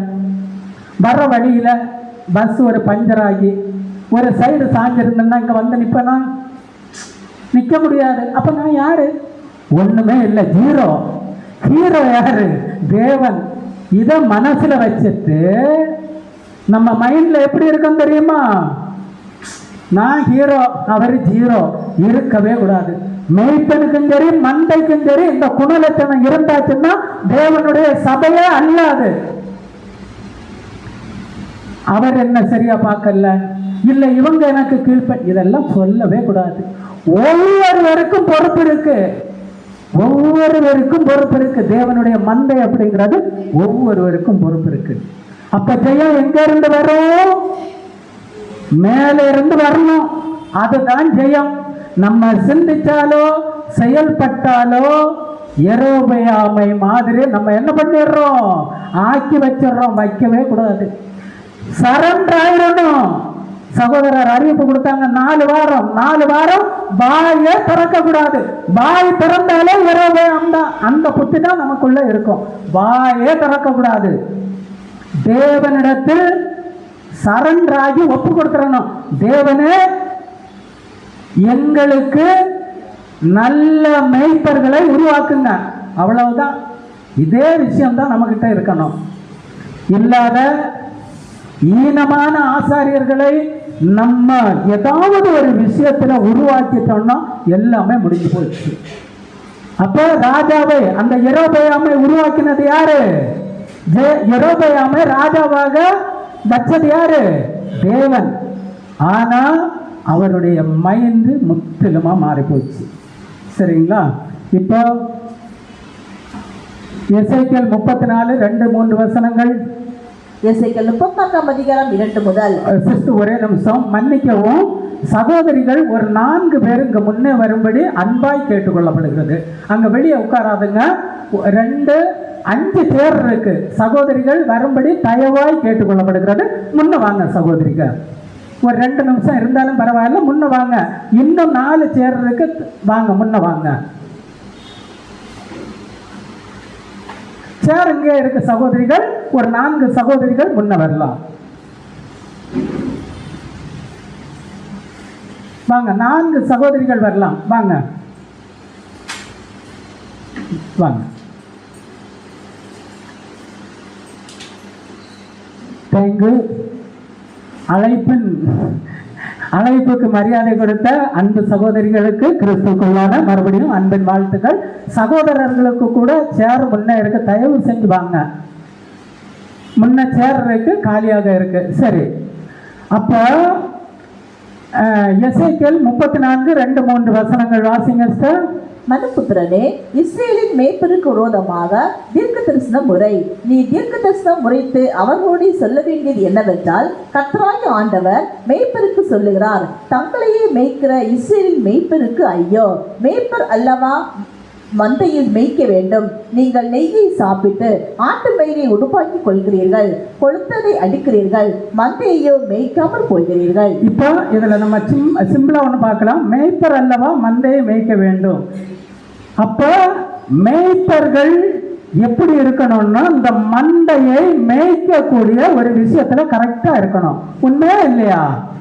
மேய்ப்பர்கள் மந்தையை மேய்க்கிற விஷயத்துல கரெக்டா இருக்கணும். எப்படி இருக்கணும்? ஒரு ஆடு என்ன பண்ணும்? நம்ம எல்லாம் மந்தை. ஒரு ஆடு என்ன பண்ணும்? ஒரு வேலி இருக்கும், மேய்க்க கொண்டு போயிட்டு இருக்கிறாரு ஒரு மேய்ப்பர். 50 ஆடு இருக்கு. ஒன்று அந்த வேலிக்கு மேலே ஓடும், ஒன்று என்ன பண்ணோம்னா அந்த ஒரு குழி இருக்கும், அதில் போய் நின்று அசை காட்டிட்டு இருக்க, நான் விழுந்துருவேன்னா, ஆனால் விழுகாது. அந்த வேலியில் போகிறதையும் பிடிச்சி அரவணைக்கணும், இந்த கீழே குழிக்குள்ளே போய் அசை காட்டிட்டு நிற்கிறதையும் பிடிச்சி அரவணைக்கணும். அரவணைக்காத அதை எப்படி நாசமாக போட்டுன்னு விட்டா நல்ல மேய்ப்பரா? இல்லை. சரியா? அப்போ எல்லாத்தையும் அரவணைச்சு போகணும். இப்படி அரவணைச்சு போகாத மேய்ப்பர்களுக்கு ஐயோ! ஐயோன்னு என்னது? நம்ம ஸ்லாங்ல, நாகர்கோவில் ஸ்லாங்ல ஐயோ அப்படி என்னது சொல்லுங்க. ஏதோ வருது, முடிஞ்சிச்சு. சரியா? அங்க எங்க கோயம்புத்தூர் ஸ்டைல்ல ஐயோ அப்படின்னா நாசமா போச்சு. சரியா? அப்படி நம்ம போகவே கூடாது. சரிங்களா? இதைத்தான் தேவன் எதிர்பார்க்கிற ஒரு நல்ல மேய்ப்பர், ஒரு நல்ல மந்தைகள். மந்தை நான் இப்படித்தான் அடம் பிடிப்பேன், இப்படிதான் இருப்பேன், எப்படித்தான் பிடிப்பேன்னா மேய்ப்பராலையும் ஒன்றும் பண்ண முடியாது. அப்ப மந்தைகளும் எப்படி இருக்கணும்? நாளுக்கு நாள் அந்த குழிக்குள்ள போய் நிற்குதா, அடுத்த நாளும் கொஞ்சம் மேலே வந்து நிற்கணும், அடுத்து மேலே வந்து நிற்கணும், அடுத்து கரெக்டான இடத்துக்கு வந்துடணும். இது மந்தைகளுக்கும் இருக்கக்கூடிய ஒரு விஷயம் அப்படிங்கிறது நம்ம பார்க்கலாம். இப்ப வாசிக்கலாம். எசேக்கியேல் 34:12-13 வசனம். எசேக்கியேல் 34:12 முதல். ஒரு மேய்ப்பன் சிதறுண்ட தன் ஆடுகளின் நடுவே இருக்கிற நாளில் தன் மந்தையை தேடிக் கொண்டிருக்கிறது போல நான் என் ஆடுகளை தேடியும் மப்பும் மந்தாரமான நாளில் அவைகள் சிதறுண்டு போன எல்லா இடங்களிலும் இருந்து அவர்களை தப்பி வர பண்ணி அவைகளை ஜனங்களிடத்திலிருந்து புறப்படவும் தேசங்களிலிருந்து சேரவும் பண்ணி அவைகளுடைய சுய தேசத்திலே அவைகளை கொண்டு வந்து இஸ்ரவேல் மலைகளின் மேலும் ஆறுகள் அண்டையிலும் தேசத்தின் சகல வாசஸ்தலங்களிலும் அவைகளை மேய்ப்பேன். இப்ப இஸ்ரேல் ஜனங்களுக்கு கொடுக்கப்பட்டதான ஒரு விஷயம் நம்ம இதெல்லாம் பார்க்க போறது. பார்த்துடலாம். ஒரு மேய்ப்பன் யாரு? ஒரு நல்ல மேய்ப்பன். சரிங்களா? ஒரு மேய்ப்பன் அப்படிங்கிற இடத்துல ஒரு நல்ல மேய்ப்பன் அப்படிங்கிறத போட்டுடலாம். ஒரு நல்ல மேய்ப்பன் சிதறுண்ட தன் ஆடுகளின் நடுவே இருக்கிற நாளில், அதாவது ஒரு 50 ஆடுகள் இருக்கு. இந்த 50 ஆடுகள் என்ன ஆயிடுச்சு? நம்ம ஃபர்ஸ்ட் சொன்ன மாதிரி ஒரு விஷயத்துல அங்க எங்க அசைஞ்சிட்டு இருக்குன்னா, அந்த நல்ல மேய்ப்பன் இந்த ஆடுகளின் நடுவே இருக்கக்கூடிய நாளில் அந்த மேய்ப்பன் எப்படி பண்ணுவாரோ, நான் இப்ப எப்படி பண்றேனோ அதே மாதிரி அந்த மேய்ப்பன் பண்ணுவார். புரியுதா? நான் பேசுறது புரியுதா? அதாவது சிதறந்த ஆடுகள் இருக்கு, அந்த ஆடுகளை நான் எப்படி கூட்டு சேர்த்து எல்லா தேசத்திலிருந்தும் எல்லா இடத்திலிருந்தும் ஒன்று சேர்ப்பேனோ அதே மாதிரி ஒரு நல்ல மேய்ப்பன் என்ன பண்ணுவார்? இந்த ஆடுகள் ஒன்று கோவிச்சுட்டு போகும், ஒன்று அழுதுட்டு இருக்கும், ஒன்று சண்டை போடும், ஒன்று அடிக்கும், ஒன்று கசப்பானதை தின்னு விஷத்தை சாப்பிடும். இதை எல்லாத்தையும் ஒன்று சேர்த்து நான் இப்படி ஒன்று சேர்த்து வைப்பேன். அதே மாதிரி இந்த நல்ல மேய்ப்பன் என்ன பண்ணுவாரு? ஒன்று சேர்த்து அந்த மந்தைகளுக்கு ஒரு முன்மாதிரியாக இருப்பார். இப்பதான் நம்முடைய ஆண்டவராகிய இயேசு கிறிஸ்து பெரிய மேய்ப்பன் யாரு? பிதாவாகிய தேவன். அவர் சார்பாக ஒரு சில மேய்ப்பர்களை உருவாக்கினார் இல்லைங்களா? அந்த மேய்ப்பர்களை பார்த்துட்டோம். ஒரு சில மேய்ப்பர்கள் எப்படி இருந்தாங்க, ஒரு சில மேய்ப்பர்கள் எப்படி இருந்தாங்க அப்படிங்கறத பிரிச்சு பார்த்துட்டோம். அடுத்து யாருன்னா சின்ன மேய்ப்பர். பிதாவாகிய தேவனுக்கு அடுத்து ஒரு மேய்ப்பர் யாரு? நம்முடைய ஆண்டவராகிய இயேசு கிறிஸ்து. இன்னைக்கு நம்ம கிட்ட சொல்றார். வசனம் வாசிக்கலாம். லூக்கா 12:32. லூக்கா 12:32. பயப்படாதே சிறு மந்தையே, உங்களுக்கு ராஜ்யத்தை கொடுக்க உங்கள் பிதா பிரியமாய் இருக்கிறார். பயப்படாதே சிறு மந்தையே. அப்போ இங்க எப்படிப்பட்ட ஜனங்கள் இருப்பாங்கன்னா தேவனுக்கு தெரியும். சிறு மந்தை தான். 500-600 இருக்க மாட்டாங்க, 10-20 தான் இருப்பாங்க. பயப்படாதே சிறு மந்தையே, உங்களுக்கு ராஜ்யத்தை கொடுக்க தேவன் பிரியமா இருக்கிறார். இப்ப ராஜ்யத்தை யாருக்கு கொடுக்கணும்? நமக்கு கொடுக்கணும். எதுக்காக நம்ம இங்க வந்திருக்கிறோம்? இல்ல சபைகள்ல 2-3 மேய்ப்பர்களை வச்சு சபை ஜனங்களை மேய்ச்சு இதெல்லாம் எதுக்கு? சும்மா வந்துட்டு ஞாயிற்றுக்கிழமை மட்டும் 1.5 மணி நேரம் ஒரு சப்ஜெக்டை கேட்கிறோம், 2 பாட்டு பாடுறோம், போறதுக்கு வர்றதுக்கா? இது இல்ல. தேவன் ஒரு பெரிய திட்டத்தை வச்சிருக்கிறாரு. அந்த திட்டத்தை யார் மூலம் நிறைவேற்றுறாருன்னா நம்ம மூலம் நிறைவேற்றுறார். நம்ம மூலம் நிறைவேற்றுவதற்காக தான் சபைகள்ல ஒரு சில மூப்பர்களை தேவன் ஏற்படுத்துறார். சரிங்களா? அப்போ நம்ம எந்த விஷயத்துக்கும் பயப்படக்கூடாது. எப்படி பயப்படக்கூடாதுன்னா நம்ம சுயத்தை கொண்டு உள்ள வைக்க கூடாது. நம்முடைய சிந்தைகள் எப்போதும் எப்படி இருக்கணும்னா பிதாவாகிய தேவன் மாதிரியும் ஆண்டவராகிய இயேசு கிறிஸ்து மாதிரியும். இப்ப ஒரு மேய்ப்பன் எப்படி இருக்கணும்னு நம்ம ஃபர்ஸ்ட் சொல்லிட்டோம். நம்முடைய ஆண்டவராகிய இயேசு கிறிஸ்து என்ன பண்ணாரோ அதை நம்ம இப்ப பண்ணணும். சரிங்களா? அன்னைக்கு அவங்களுக்கு நியாயப்பிரமாணத்தின் கட்டளைகள் எல்லாம் கொடுக்கப்பட்டிருக்கு. ஒரு நியாயப்பிரமாணத்தின் கட்டளைகளை கொடுத்தா நம்ம யாராவது ஒரு ஆள் இந்த இடத்துல உட்கார முடியுமா? யோசித்து பாருங்க. முடியுமா? தகப்பனையும் தாயையும் கனம் பண்ணுவாயாக. சிம்பிள். சரி, அதை கூட விட்டுடலாம். சரி, அதையே எடுத்துடலாமே. தகப்பனையும் தாயையும் கனம் பண்ணுவாயாக. நமக்கு தகப்பன் தாய் யாரு? இங்க யாரு? ஐயோ, நான் தப்பா ஏதாவது கேட்கறேன்? கரெக்டா கேட்கிறேன். நான் பேசுறது எல்லாருக்கும் புரியுதுயா? நீங்க பதில் சொல்லலைன்னா இன்னும் 1.5 மணி நேரம் உட்கார்ந்துட்டே தான் இருக்கணும். ஆனா ஒரு விஷயம் ரொம்ப தூரத்துல இருந்து 400-450 கிலோமீட்டருக்கு அந்த பக்கத்துல இருந்து வந்திருக்கிறேன். சப்போஸ் நான் தூங்குறேன்னா நீங்க கேள்வி கேளுங்க. ஆனா நீங்க யாராவது அந்த விஷயத்த பண்ணிட்டீங்கன்னா நான் என்ன பண்ணலாம்? கேட்க மாட்டேன். சரிங்களா? அதனால என்னுடைய அன்பு சகோதர சகோதரிகள் யாருமே தூங்க மாட்டீங்க அப்படிங்கிறது தேவன் பேர்ல விசுவாசமா இருக்கிறேன். சரிங்களா? சொல்லுங்க. சபையில அதாவது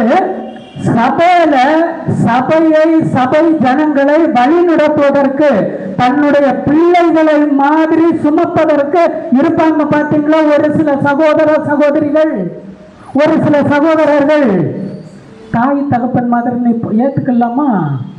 அவங்களுக்கு ஒரு அடிபட்டாச்சுன்னா தூக்கி சுமக்கிறாங்க இல்லையா? பலி வந்தன்னா சுமக்கிறாங்க இல்லையா? அவங்களை என்ன கனம் பண்றோம்? என்ன கனம் பண்றோம்? பண்றோமா? பண்ணணும், பண்ணியே ஆகணும். இதை பண்ணலன்னா நியாயப்பிரமாண கட்டளைன்னு வச்சுங்க. இதை பண்ணலன்னா நமக்கு என்ன தண்டனை?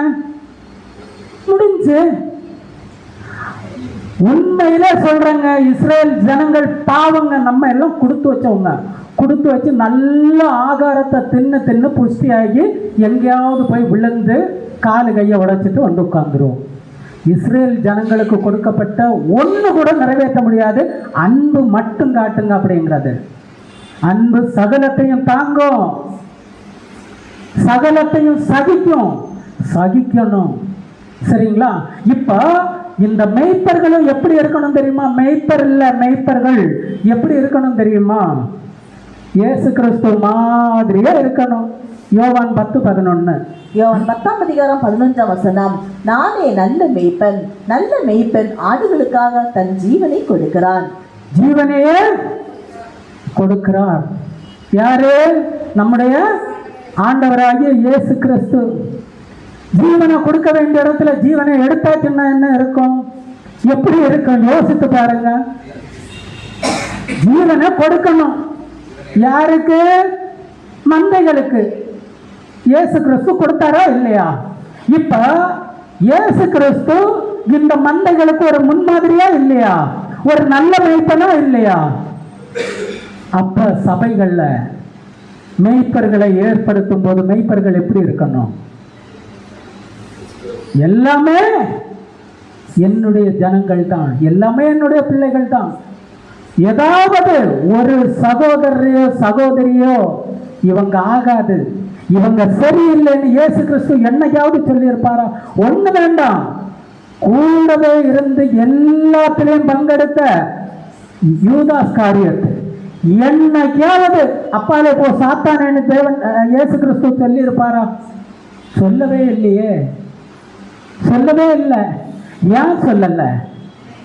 இந்த ஆடும் நம்ம தான் அதுக்கு மேய்ப்பன். இந்த ஆடுக்கும் நம்ம தான் தேவன்கிட்ட பதில் சொல்லணும். இந்த ஆடுகளை நம்ம தான் மேய்க்கணும். இதோ என்னுடைய ஆடுதான், இப்படிதான் இருக்கும். அதே மாதிரி தானே சபையில இருக்கணும், அப்படியே தான் இருக்கணும். சரிங்களா? வசனம் வாசிக்கலாம். 1 கொரிந்தியர் 4:15. 1 கொரிந்தியர் 4:15 கிறிஸ்துவுக்குள் 10,000 உபாத்தியர்கள் உங்களுக்கு இருந்தாலும் தகப்பன்மார் அநேகர் உங்களுக்கு இல்லையே. கிறிஸ்து இயேசுவுக்குள் சுவிசேஷத்தில் நான் உங்களை பெற்றேன். அன்புக்குரிய சகோதர சகோதரிகளே, கிறிஸ்துவுக்குள் 10,000 உபாத்தியார்கள் உங்களுக்குள் இருந்தாலும் தகப்பன்மார் அநேகர் உங்களுக்கு இல்லையே. கிறிஸ்து இயேசுவுக்குள் சுவிசேஷத்தில் நான் உங்களை பெற்றேன். யாரு சொல்றது? இது அப்போஸ்தலனாகிய பவுல். உங்களுக்கு அப்பான்னு யாரையாவது ஒரு ஆளை தான் கூப்பிடுறீங்க. சிம்பிளா விளக்கி சொல்றேன். அப்பான்னு ஒரே ஆளை தான் கூப்பிடுறீங்க, எல்லாரையும் போய் கூப்பிடுறது இல்லை இல்லையா? அதே மாதிரி இந்த சுவிசேஷத்துல நான் உங்களை என்ன பற்றி இருக்கிறேன்? பெற்றெடுத்திருக்கிறேன். அப்போஸ்தலனாகிய பவுல் கான்பிடன்ஸா சொல்றாரு. அதே மாதிரி சபைகள்ல இருக்கக்கூடிய சபையாரால் தெரிந்தெடுக்கப்படக்கூடிய ஊழியக்காரர்கள் எப்படி இருக்கணும்? அப்பா மாதிரி அம்மா மாதிரி இருக்கணும். தாய் தகப்பன்மாருக்கு என்ன பண்ணணும்? கீழ்ப்படியணும். யாரு? மந்தை. ஒரு பெத்த தாய் தகப்பன் மாதிரி நம்ம தேர்ந்தெடுக்கப்படக்கூடிய சகோதரர்கள் இருப்பாங்க, அவங்களுக்கு கீழ்ப்படியணும். நம்ம அப்போஸ்தலனாகிய பவுல் சொல்லும் போது எல்லாரும் கீழ்ப்படுகிறாங்க இல்லையா? அதே மாதிரி நம்ம சபைகள்ல நம்ம தேர்ந்தெடுக்கப்படக்கூடிய சகோதரர்கள் சொல்லக்கூடிய விஷயத்தை நம்ம என்ன பண்ணணும்னா கீழ்ப்படியணும். இப்போ எல்லா சகோதர சகோதரிகளையும் ஒரே மாதிரி பாவிச்சு ஒரே மாதிரி என்னுடைய சரீர அங்கங்கள் 5 விரலுக்கு 5 வித்தியாசமா இருக்கும். ஒன்று பெருசா இருக்கும், ஒன்று சிறுசா இருக்கும். இதுக்கு அதிக வேலை, இதுக்கு கம்மியான வேலை, இதுக்கு தான் அதிகமான வேலை. கை சூண்டி பேசும் இல்லையா? அப்போ இப்படி இருக்கு இல்லையா? எல்லாத்தையும் ஒன்று மாதிரி பாவிக்கணும். பாவிக்கக்கூடிய சகோதரர்களுக்கு தங்களுடைய கைகளை தூக்கலாமா தூக்கக்கூடாதா? தூக்கலாமா தூக்கக்கூடாதா? நானே கேள்வி கேட்டு நானே பதில் பேசிட்டு இருக்கிறேன். தூக்கலாம். தாய் தகப்பன் மாதிரி வழி நடத்தக்கூடிய சகோதரர்கள், இயேசு கிறிஸ்துடைய மைண்ட்ல இருக்கிற சகோதரர்களுக்கு தூக்கலாமா? நிச்சயமா தூக்கலாம். மோசே மாதிரி தேவனிடத்தில் தேவனே இந்த ஜனங்களை விட்டுருங்க, என்ன வேணும்னாலும் பண்ணுங்கன்னு சொல்லக்கூடிய ஒரு மூப்பர்களுக்கு கை தூக்கலாமா? நிச்சயமா தூக்கலாம். தூக்கிட்டு நான் தான் தூக்குனேன்னு காலை வாரி விட்டுறவும் கூடாது. ஒரு வருஷம் அவங்க கூட நல்லா ஓடி பாருங்க. தவறுகள் இருக்கும். என்ன மூப்பர் தவறு பண்ண மாட்டார் இல்லையா? எல்லாருமே நாம் சொன்னாங்க. ஒரு சில தவறுகள் இருக்கும், அதை நம்ம அட்ஜஸ்ட் பண்ணி போகணும். டைரக்டா கூப்பிட்டு, தனியா கூப்பிட்டு, பிரதர் நீங்க பண்ற ஒரு விஷயம் எனக்கு பிடிக்கல, சரி பண்ணுங்க. பண்ணுவாங்க. பண்ணாத பட்சத்துல அவங்களுக்கு யெரொபெயாம்னு பேர் வச்சு ஒதுக்கிடலாம். சரியா? எப்போ ஒதுக்கலாம்? ஒரு வருஷம் கழிச்சு. எல்லாமே நம்ம கைக்கு அவ்வளவு பவர் இருக்குங்க. எலெக்ஷன் சரியில்லை சரியில்லை சரியில்லைன்றாங்க. நான் சொல்றேன் எலெக்ஷன் கரெக்டான மெத்தடு. ஏன் தெரியுமா? ஏன் தெரியுமா? எலெக்ஷன் இல்லாத 10 சகோதரர்கள் இருக்கிறாங்கன்னா ஒரு விஷயத்தை யார்கிட்ட போய் சொல்லுவீங்க? யார் அந்த விஷயத்துல வந்து நிப்பா? யார் அந்த விஷயத்துக்கு முன்னாடி வந்து நிப்பா? யாருமே இல்லையே. இதுக்காக தான் எலெக்ஷன் சரியான ஒரு மெத்தேடு. நம்ம அந்த ஒரு வருஷம் அவங்க கூட இசைந்து ஓடும்போது என்ன ஆகும் தெரியுமா? 25 இருக்கிறது அடுத்த வருஷம் 30 ஆகும். இசைந்து ஓடலன்னா அவர் எல்டர், தெரியாம கை தூக்கிட்டேன் அப்படின்னு சொல்லியாச்சுன்னா அவர் இங்க வந்து நின்று ஒரு சப்ஜெக்ட் பேசவே முடியாதுங்க. நான் இப்ப தைரியமா பேசுறேன். ஏன் தெரியுமா? எனக்கு எல்லா சகோதர சகோதரிகளும் சத்தியமங்கலத்துல இருந்து அறகுறையா பேசுறதுக்கு ஒரு வில்சராஜ் பிரதர் வருவாரு, நல்லா கேட்டுட்டு உட்காரலாம் அப்படின்னு இருப்பீங்க. ஆனா நம்ம சபை சகோதரர் பேசியாச்சுன்னா இவரு என்ன குறித்து தான் பேசுறாருங்க. நான் முந்தானாத்து ஒரு விஷயத்த ஒரு சகோதரத்தை சொன்ன, அவர் போய் சொல்லிட்டாரு என்ன குறித்து தான். உண்மையிலே இல்லை. இந்த இடத்துல வந்தாச்சுன்னா அப்படி பேசவே மாட்டாங்க. எழுதி வச்சீங்க பேச மாட்டாங்க. தேவன் எதை சொல்றாரோ, எதை கட்டளை போடுறாரோ அதை தான் பேசுவாங்க. அதை ஏன் ஏத்துட்டு போக மாட்டேங்கிறாங்க? என்னைக்கோ ஒரு 1.5 மணி நேரம் வந்து பேசுற வில்சராஜை ஏத்துக்கிறீங்க, ஏன் அப்படிங்கிற ஒரு சகோதரர் இருக்கும்போது அவரை ஏன் ஏத்துக்க மனசு வர மாட்டேங்குது? சொல்லுங்க பிரதர். அவங்க என்னைக்கோ ஒரு நாள் வர்றாங்க, சப்ஜெக்ட் போடாதுங்க, நீங்க பேசுங்க பிரதர், நல்ல ஆதாரத்தை எங்களுக்கு கொடுங்க அப்படிங்கணும். சரியா? இந்த விஷயம் சபையாருக்கு இருக்கணும். எபிரேயர் 13:7. எபிரேயர் 13ஆம் அதிகாரம் 7ஆம் வசனம். தேவ வசனத்தை உங்களுக்கு போதித்து உங்களை நடத்தினவர்களை நீங்கள் நினைத்து அவர்களுடைய நடக்கையின் முடிவை நன்றாக சிந்தித்து அவர்களுடைய விசுவாசத்தை பின்பற்றுங்கள். இந்த வசனம் ஹைலைட் பண்ணீங்க. சபையில் இருக்கக்கூடிய ஒவ்வொரு அங்கத்தினருக்கும் இந்த வசனம் அழகா பொருந்தும். எப்படி பொருந்தும் தெரியுங்களா? தேவ வசனத்தை உங்களுக்கு போதித்து, உங்களுக்கு தேவ வசனத்தை போதித்து உங்களை நடத்துகிறவர்களை நீங்கள் நினைத்து. எப்படி நினைக்கணும் தெரியுமா? ஏன் அப்படிங்கிற நம்ம எக்லீசியால இருக்கிற ஒரு சகோதரர் ஒரு சப்ஜெக்ட் பேசினார் பாருங்க. நான் நேற்றைக்கு பைக்கில் போகும்போது ஒரு சகோதரர் ஒரு சைக்கிள்ல வந்து தட்டிட்டாரு. ஆட்டா இவனும் அவனும் என்ன திட்டணும், இப்படி திட்டக்கூடாது, திட்டுறது அறிவு கட்ட ஜென்மம்னு சகோதரர் ஏன் அப்படிங்கிற சகோதரர் பேசினார் பாருங்க. ஐயோ, உண்மையிலேயே என்ன ஒரு மோசமான வழியிலிருந்து நல்வழிப்படுத்திட்டாரு. யோசிக்கலாமா? யோசிக்கலாமா கூடாதா? யோசிக்கணும். இதுதான் உங்களை நடத்துகிறவர்களை நீங்கள் நினைத்து அவர்களுடைய நடக்கையின் முடிவை நன்றாய் சிந்தித்து. ஆனா அவங்க நடக்கிற வழியும் இருக்கு. எப்படி? ஒரு முன்மாதிரியாக, இயேசு கிறிஸ்து மாதிரியாக. ஒரு சின்ன ஒரு எக்ஸாம்பிள்.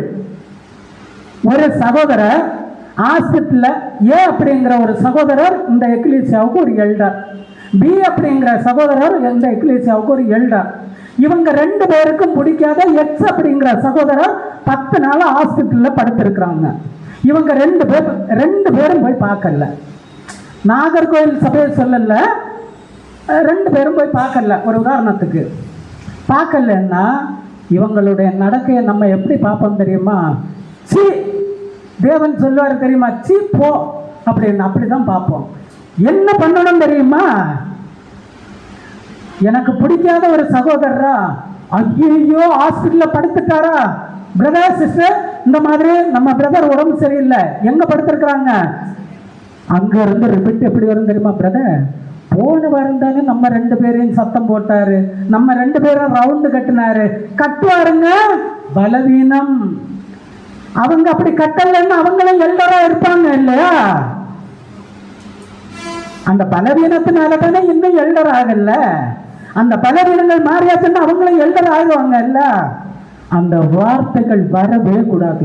ஐயோ அப்படியா, நம்ம சகோதரரா நம்ம சகோதரியா பிரதர் கார் எடுங்க, ஓடும் ஓடும் ஓடும், அந்த மாதிரி மைண்ட் இருக்கணும். அப்ப இந்த வசனம் இப்ப பாருங்க, அவர்களுடைய நடக்கையின் முடிவை நன்றாய் சிந்தித்து காய் எடுத்து கும்பிடுவாங்க. பார்த்தாச்சுன்னா அந்த ஏபி சகோதரரை பஸ் ஸ்டாண்ட்ல பார்த்தாச்சுன்னா ஒளிஞ்சு போக கூடாது. பஸ்ல ஏறியாச்சா இறங்கி பிரதர் நீங்க என்ன, இதுதான் அவர்களுடைய நடக்கைகளும் இருக்கணும். அவர்களுடைய விசுவாசத்தை பின்பற்றுங்கள். இப்படி இருக்கக்கூடிய சகோதரர்களுக்கு கைகளை தூக்கலாம். அவர்களுடைய விசுவாசத்தை நம்ம என்ன பண்ணலாம், பின்பற்ற வேண்டும். அப்ப அவங்க முன்மாதிரிகளாக இருக்க வேண்டும்.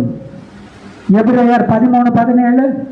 எபிரேயர் 13:17 உங்களை நடத்துகிறவர்கள் உங்கள் ஆத்துமாக்களுக்காக உத்தரவாதம் பண்ணுகிறவர்களாய் விழித்திருக்கிறவர்கள் ஆனபடியால் அவர்கள் துக்கத்தோட அல்ல சந்தோஷத்தோட அதை செய்யும்படி அவர்களுக்கு கீழ்ப்படிந்து அடங்குங்கள். அவர்கள் துக்கத்தோட அப்படி செய்தால் அது உங்களுக்கு பிரயோஜனமா? என்ன பிரயோஜனம்? இப்ப நம்மளே ஒரு 2 சகோதரர்கள், 1 2 3 சகோதரர்களை கையை தூக்கி சபைக்கு எல்டரான நியமிச்சிட்டோம். அவங்க நம்ம ஜீவனுக்கு என்னது உத்தரவாதம். 1 வருஷம் நம்முடைய ஜீவனுக்கு உத்தரவாதம் யாருன்னா நம்ம கை தூக்கி மூப்பர்களாக தெரிந்தெடுக்கக்கூடிய சகோதரர்கள் 1 வருஷத்துக்கு தேவன்கிட்ட பதில் சொல்லி ஆகணும். என்னுடைய இந்த மந்த காணாத தொலைஞ்சு போச்சா, பிடிச்சிழுத்து 4 தட்டு கொடுத்து உட்கார வச்சிருக்கிறேன் தேவனே. ஒண்ணு ரொம்ப அடம் பிடிச்சு கையெல்லாம் ஆட்டிட்டு இருந்தா கையை முறிச்சு கொண்டு உட்கார வச்ச ஆண்டவரே தேவனே, இதுக்கெல்லாம் நான் உத்தரவாதம் தான். ஒன்னு கோவிச்சுட்டு என்ன நேரத்தைக்கு கன்னத்துல ஓங்கி அடைச்சிட்டு போயிட்டு 4 8 மிதிச்சு தள்ளி விட்டுட்டேன் அப்படின்னு சொல்லாமா, அந்த ஓங்கி அறிஞ்ச கையில போய் முத்தம் கொடுத்தேன். அந்த ஆடு என்ன பண்ணிருச்சு, திருன்னு எனக்கு பின்னாடியே வந்து உட்கார்ந்துருக்கு. நீங்க பாத்துங்க தேவனே, இப்படி சொல்லாம கூடாதா? அப்ப அந்த மந்தைகளுக்கு உத்தரவாதம் யாரு? சபையின் மூப்பர்கள். அப்ப அந்த சபையின் மூப்பர்களுக்கு நம்ம எப்படி இருக்கணும்? அவங்க துக்கப்படாதபடி, அவங்க சந்தோஷமா தேவனுடைய திட்டத்தை நிறைவு செய்யும்படி, அவங்க சந்தோஷமா ஊழியத்தை செய்யும்படி, அவங்க சந்தோஷமா நின்று சப்ஜெக்ட் பேசி நமக்கு ஆகாரத்தை கொடுக்கும்படி அவங்களுக்கு நம்ம என்ன பண்ணணும்? கீழ்ப்படிந்து பலத்த கைக்குள் அடங்கி இருந்து. ஒரு பேர் மட்டும் எடுக்கக்கூடாது. என்ன பேர் தெரியுங்களா? அடங்கா பிடாரி. அடங்கா பிடாரி பேரையே பாருங்க, கொஞ்சம் மோசமா இருக்கு இல்லையா? அப்படி இருக்கவே கூடாது. அடங்கி இருக்கணுங்க. நம்ம என்ன நினைக்கணும்னா, தேவன் பரத்திலிருந்து அவங்களுக்கு ஆசீர்வாதம் கொடுத்து பரத்திலிருந்து அவங்கள உட்கார வச்சிருக்கு. அவங்களுக்கு கீழ்ப்படிந்து இருக்கணும். அவங்கள சந்தோஷமா ஊழியம் செய்ய வைக்கணும். நமக்குள்ள எதுக்கு பிரிவினைகள் வருது? எதுக்கு வருது சொல்லுங்க பார்க்கலாம். ஒரு பிரிவினை நமக்குள்ள வருதுன்னா நம்ம என்ன நினைக்கிறோம்னா, நம்மை நான் யார் ஒண்ணுமே இல்லை. இந்த சிந்தனை தேவனுடைய பிள்ளைகளுக்கு யாருக்குமே வரக்கூடாது. வசனம் வாசிக்கலாம். 2 பேதுரு 5:2 முதல் 3. 2 பேதுரு 5:2 உங்களிடத்திலுள்ள தேவனுடைய மந்தையை நீங்கள் மேய்த்து கட்டாயமாய் அல்ல மனப்பூர்வமாயும் அவலட்சணமான ஆதாயத்திற்காக அல்ல உற்சாக மனதோடும் சுதந்திரத்தை இருமாப்பாய் ஆளுகிறவர்களாக அல்ல மந்தைக்கு மாதிரிகளாகவும் கண்காணிப்பு செய்யுங்கள். ஆமா, உங்களிடத்தில் உள்ள தேவனுடைய மந்தையை நீங்கள் மேய்த்து. யார் இப்ப மேய்த்து? மேய்ப்பர்கள். நம்ம கை தூக்கி வைக்கிறோம் இல்லையா, அந்த மேய்ப்பர்கள் மேய்த்து கட்டாயமா அல்ல, கட்டாயமா அவங்க இப்படிதான் பண்ணணும் அப்படின்னு அவங்களுக்கு கட்டாயம் படுத்துறது இல்லை. அவங்க என்ன பண்ணணும்? மனப்பூர்வமாய் மந்தைகளுக்கு ஊழியம் செய்யணும். உற்சாகமாய் செய்யணும். அப்ப அவங்க உற்சாகமாய் செய்யணும்னா நம்ம எப்படி இருக்கணும்? அவங்களுக்கு உற்சாகத்தை கொடுக்கணும். உற்சாகம் கொடுத்தா தானே உற்சாகமாய் கேட்க முடியும். ஒண்ணு வேண்டாம், நான் இப்ப சப்ஜெக்ட் பேசுறேன். 2 சகோதரர் அங்க உட்கார்ந்து இப்படின்னு சொல்லியாச்சுன்னா நான் பேசுவேன்னா எப்படா இறங்கி அந்த பேக்கும் உள்ள மாட்டிருச்சு, எப்படா ஓடலான்னு இருக்கான் இல்லையா? அப்படி இருக்கக்கூடாது. உற்சாகமாய் பேசணும் தேவனுடைய வார்த்தைகளை. நம்ம அவங்களுக்கு உற்சாகத்தை கொடுக்கணுங்க. அதுதான் இப்ப எல்டர் பெரியவ, டீக்கன் அதுக்கு கீழே, சபையார் அதுக்கு கீழேயா? அப்படி இல்லை. சபை ஜனங்கள் யாரு தெரியுமா? எஜமான்கள். அந்த எஜமான்களுக்கு வேலை செய்கிறது தான் இவங்க. யாரு? மேய்ப்பர்கள், உதவிக்காரர்கள். எஜமான்கள் உட்காருவாங்க. அவங்களுக்கு என்னென்ன பண்ணி கொடுக்கணுமோ, ஆகாரம் கொடுக்கணுமா, தண்ணி கொடுக்கணுமா, இந்த விஷயங்களை எல்லாம் கொடுக்கறது தான் இவங்க. இவங்க மேல அவங்க கீழே அப்படிங்கிறது இல்லை. சரிங்களா? அப்ப அவங்கள உற்சாகப்படுத்தணும். அவங்க உற்சாகமா தேவனுடைய வேலையை செய்யணும். இந்த மந்தைகளுக்கு அவங்க ஒரு முன்மாதிரியா இருக்கணும். சரிங்களா? இப்ப இந்த மேய்ப்பரும் சரி, உதவிக்காரர்களும் சரி, சபை ஜனங்களும் சரி, மத்தேயு 7:1 வாசிக்கலாம். மத்தேயு 7:1 நீங்கள் குற்றவாளிகள் என்று தீர்க்கப்படாதபடிக்கு மற்றவர்களை குற்றவாளிகள் என்று தீர்க்காதிருங்கள். அதாவது ஒரு சகோதரரோ சகோதரியோ நம்ம யாராவது குற்றவாளிகளாக ஏதாவது ஒரு விஷயத்துல அவர் சரியில்லை, அவர் பார்த்த பார்வை சரியில்லை, அவர் நடந்தது கோணையா நடந்தாரு, அவங்க முடி கட்டினது சரியில்லை, பின்னாடி விடுறத முன்னாடி விட்டுருக்கு, இப்படி ஏதாவது ஒரு குற்றம் சாட்டியாச்சுன்னா மேல இருந்து பார்ப்பார். நம்மளை என்ன பண்ணுவார்? அதே குற்றத்துல குற்றவாளியாக நினைப்பார். இதுக்காக வந்திருக்கிறோம். நம்முடைய வாயிலிருந்து எந்த வார்த்தைகளுமே வரவே கூடாது. எந்த வார்த்தை வாயிலிருந்து வரக்கூடிய வார்த்தை எதுவா இருந்தாலும் சத்தியத்தை தவிர எந்த வார்த்தையும் வரவே கூடாது. அப்போஸ்தலர் 14:23. அப்போஸ்தலர் 14:23 அல்லாமலும் அந்தந்த சபைகளில் அவர்களுக்கு மூப்பர்களை ஏற்படுத்தி வைத்து உபவாசித்து ஜெபம் பண்ணி அவர்கள் விசுவாசித்து பற்றி கொண்ட கர்த்தருக்கு அவர்களை ஒப்புவித்தார்கள். இப்போ சபையார் எல்லாரும் ஆதிகால சபையில என்ன பண்ணுவாங்கன்னா, அப்போஸ்தலர்கள் போவாங்க, ஒரு பட்டணத்துல போவாங்க. பட்டணத்துல போய் அடி வாங்கி உத வாங்கி சிறையில போய் படுத்து வர்றவங்க எல்லாம் கல்லடிச்சு எல்லாம் பண்ணி ஒரு சபையை ஸ்தாபிப்பாங்க. சபையை ஸ்தாபிச்சுட்டு ஒரு சில சகோதரர்களை மூப்பர்களாக நியமித்து அடுத்த இடத்துக்கு போயிடுவாங்க. இருக்கிறவங்க என்ன பண்ணணும் தெரியுமா?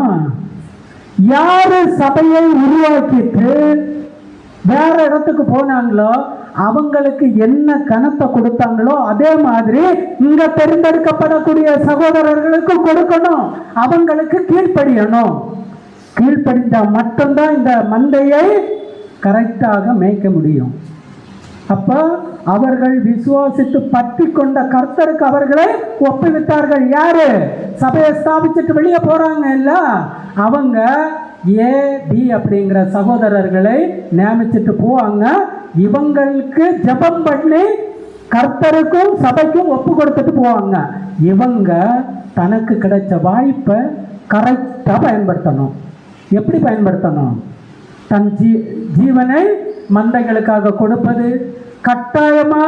கட்டாயப்படுத்தி செய்யறதில்ல, உற்சாகமா செய்யறது, ஒரு சில விஷயங்களை தாங்கிறது.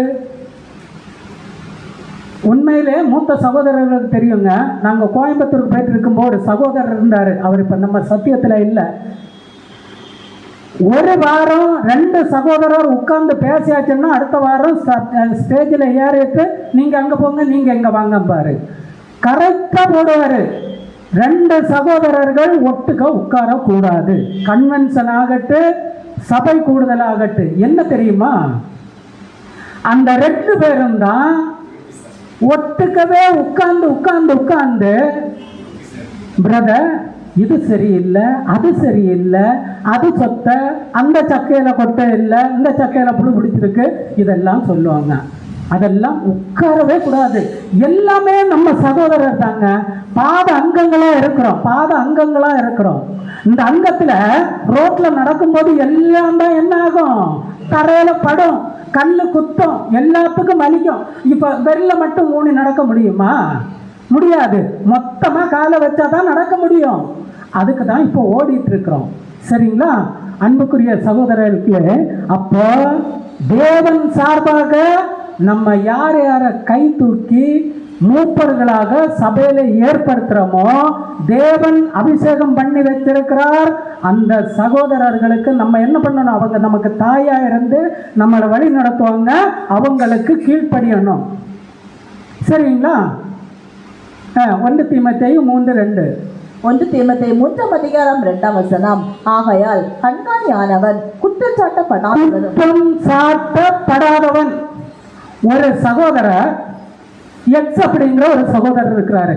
சரி, என்னைய வச்சிங்கன்னா நாகர்கோவில் சபையில ஒரு அங்கம். ஒவ்வொரு வாரமும் ஒவ்வொரு ஆளு கூட சண்டை போட்டுட்டே இருக்கிற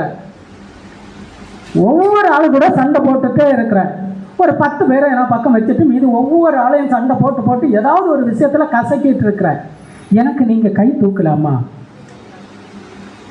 ஒதுக்கிறோனுங்க. கை தூக்கியாச்சுன்னா, இப்ப நம்ம கை தூக்கும் போது எங்க தூக்குறோம் தெரியுமா? தேவனே, என்னுடைய சித்தத்தை இல்லை, நீங்க எனக்கு கட்டளை கொடுங்க, நான் தூக்குறேன், அவ்வளவுதான். எந்த சகோதரருக்கா இருந்தாலும் சரி. தெளிந்த புத்தி உள்ளவனும், தெளிந்த புத்தி இருக்கணும் அந்த சகோதரர்கள்ட்ட. யோக்கியதை உள்ளவனும், அந்நியரை உபசரிக்கிறவனும், போதக சமர்த்தன். அது நீங்க எப்படி எடுத்துட்டாலும் சரி. போதக சமர்த்தன் அப்படின்னா, நான் இப்போ சப்ஜெக்ட் பேசுகிறேன் பார்த்தீங்களா, இந்த சப்ஜெக்டை சீமானுக்கு எழுதி கொடுத்தேன்னா அண்ணன் 48 மணி நேரம் பேசுவார். ஆமாம், 48 மணி நேரம் நம்ம யாருமே தூங்க மாட்டோம். நான் பேசினா கூட தூங்கிடுவீங்க, தூக்கம் வர. அண்ணன் பேசினா தூக்கமே வராது. அது போதக சமர்த்தனா? பாய் சவடால் சமர்த்தன். சரியா? நம்ம அதில் போதகம், தேவனுடைய வார்த்தைகளை அவர் சப்ஜெக்ட் நல்லா பேசுகிறாரோ இல்லையோ, அது தேவனுடைய சித்தம். தேவனுடைய வார்த்தைகளை எடுத்து கொடுக்குறாரா? ஓகே, சரிங்களா? இருக்க வேண்டும். இப்போ நம்ம யாரை பார்த்துருக்குறோம்னா, எல்லாரையும் பார்த்துருக்குறோம். அதில் அதிகமாக யாரை பார்த்துருக்குறோம்?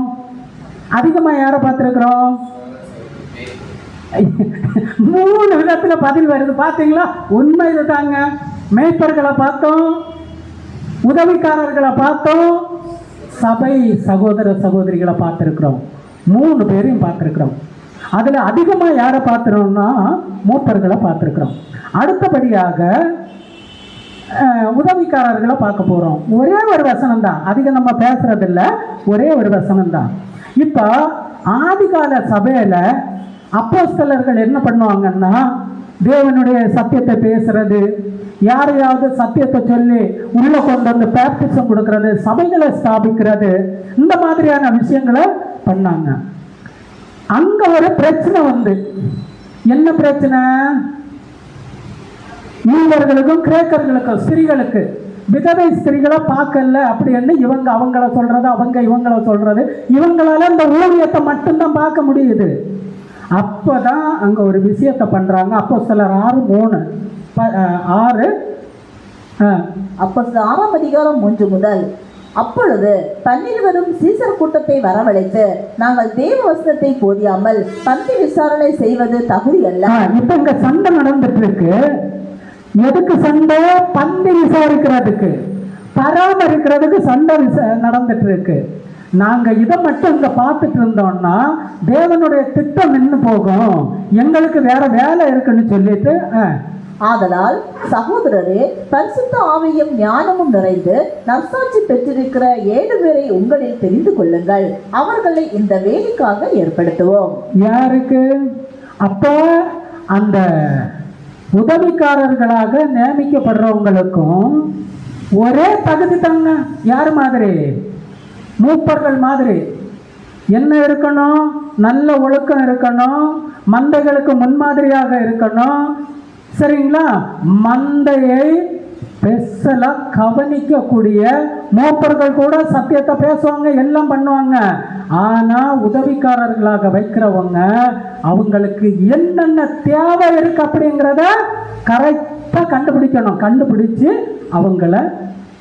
அவங்களுக்கு கொடுக்கணும். அங்க சண்டைகளே வரக்கூடாது. சண்டை எப்ப வரும்னா, 4 பேர் இருக்கிறோம், ஒரு ஆளுக்கு முக்கியத்துவம் கொடுத்து 3 பேரை ஒதுக்கி வச்சா சண்டை அங்க வரும். பண்ணவே கூடாது. எல்லாரும் தேவனுடைய கிறிஸ்துவுடைய சரீர அங்கங்கள் தான். சரிங்களா? இப்படிப்பட்டவங்களே என்ன பண்ணலாம்னா உதவிக்காரர்களாக நம்ம கை தூக்கலாம். சரிங்களா? 1 தீமோத்தேயு 3:8. 1 தீமோத்தேயு 3:8.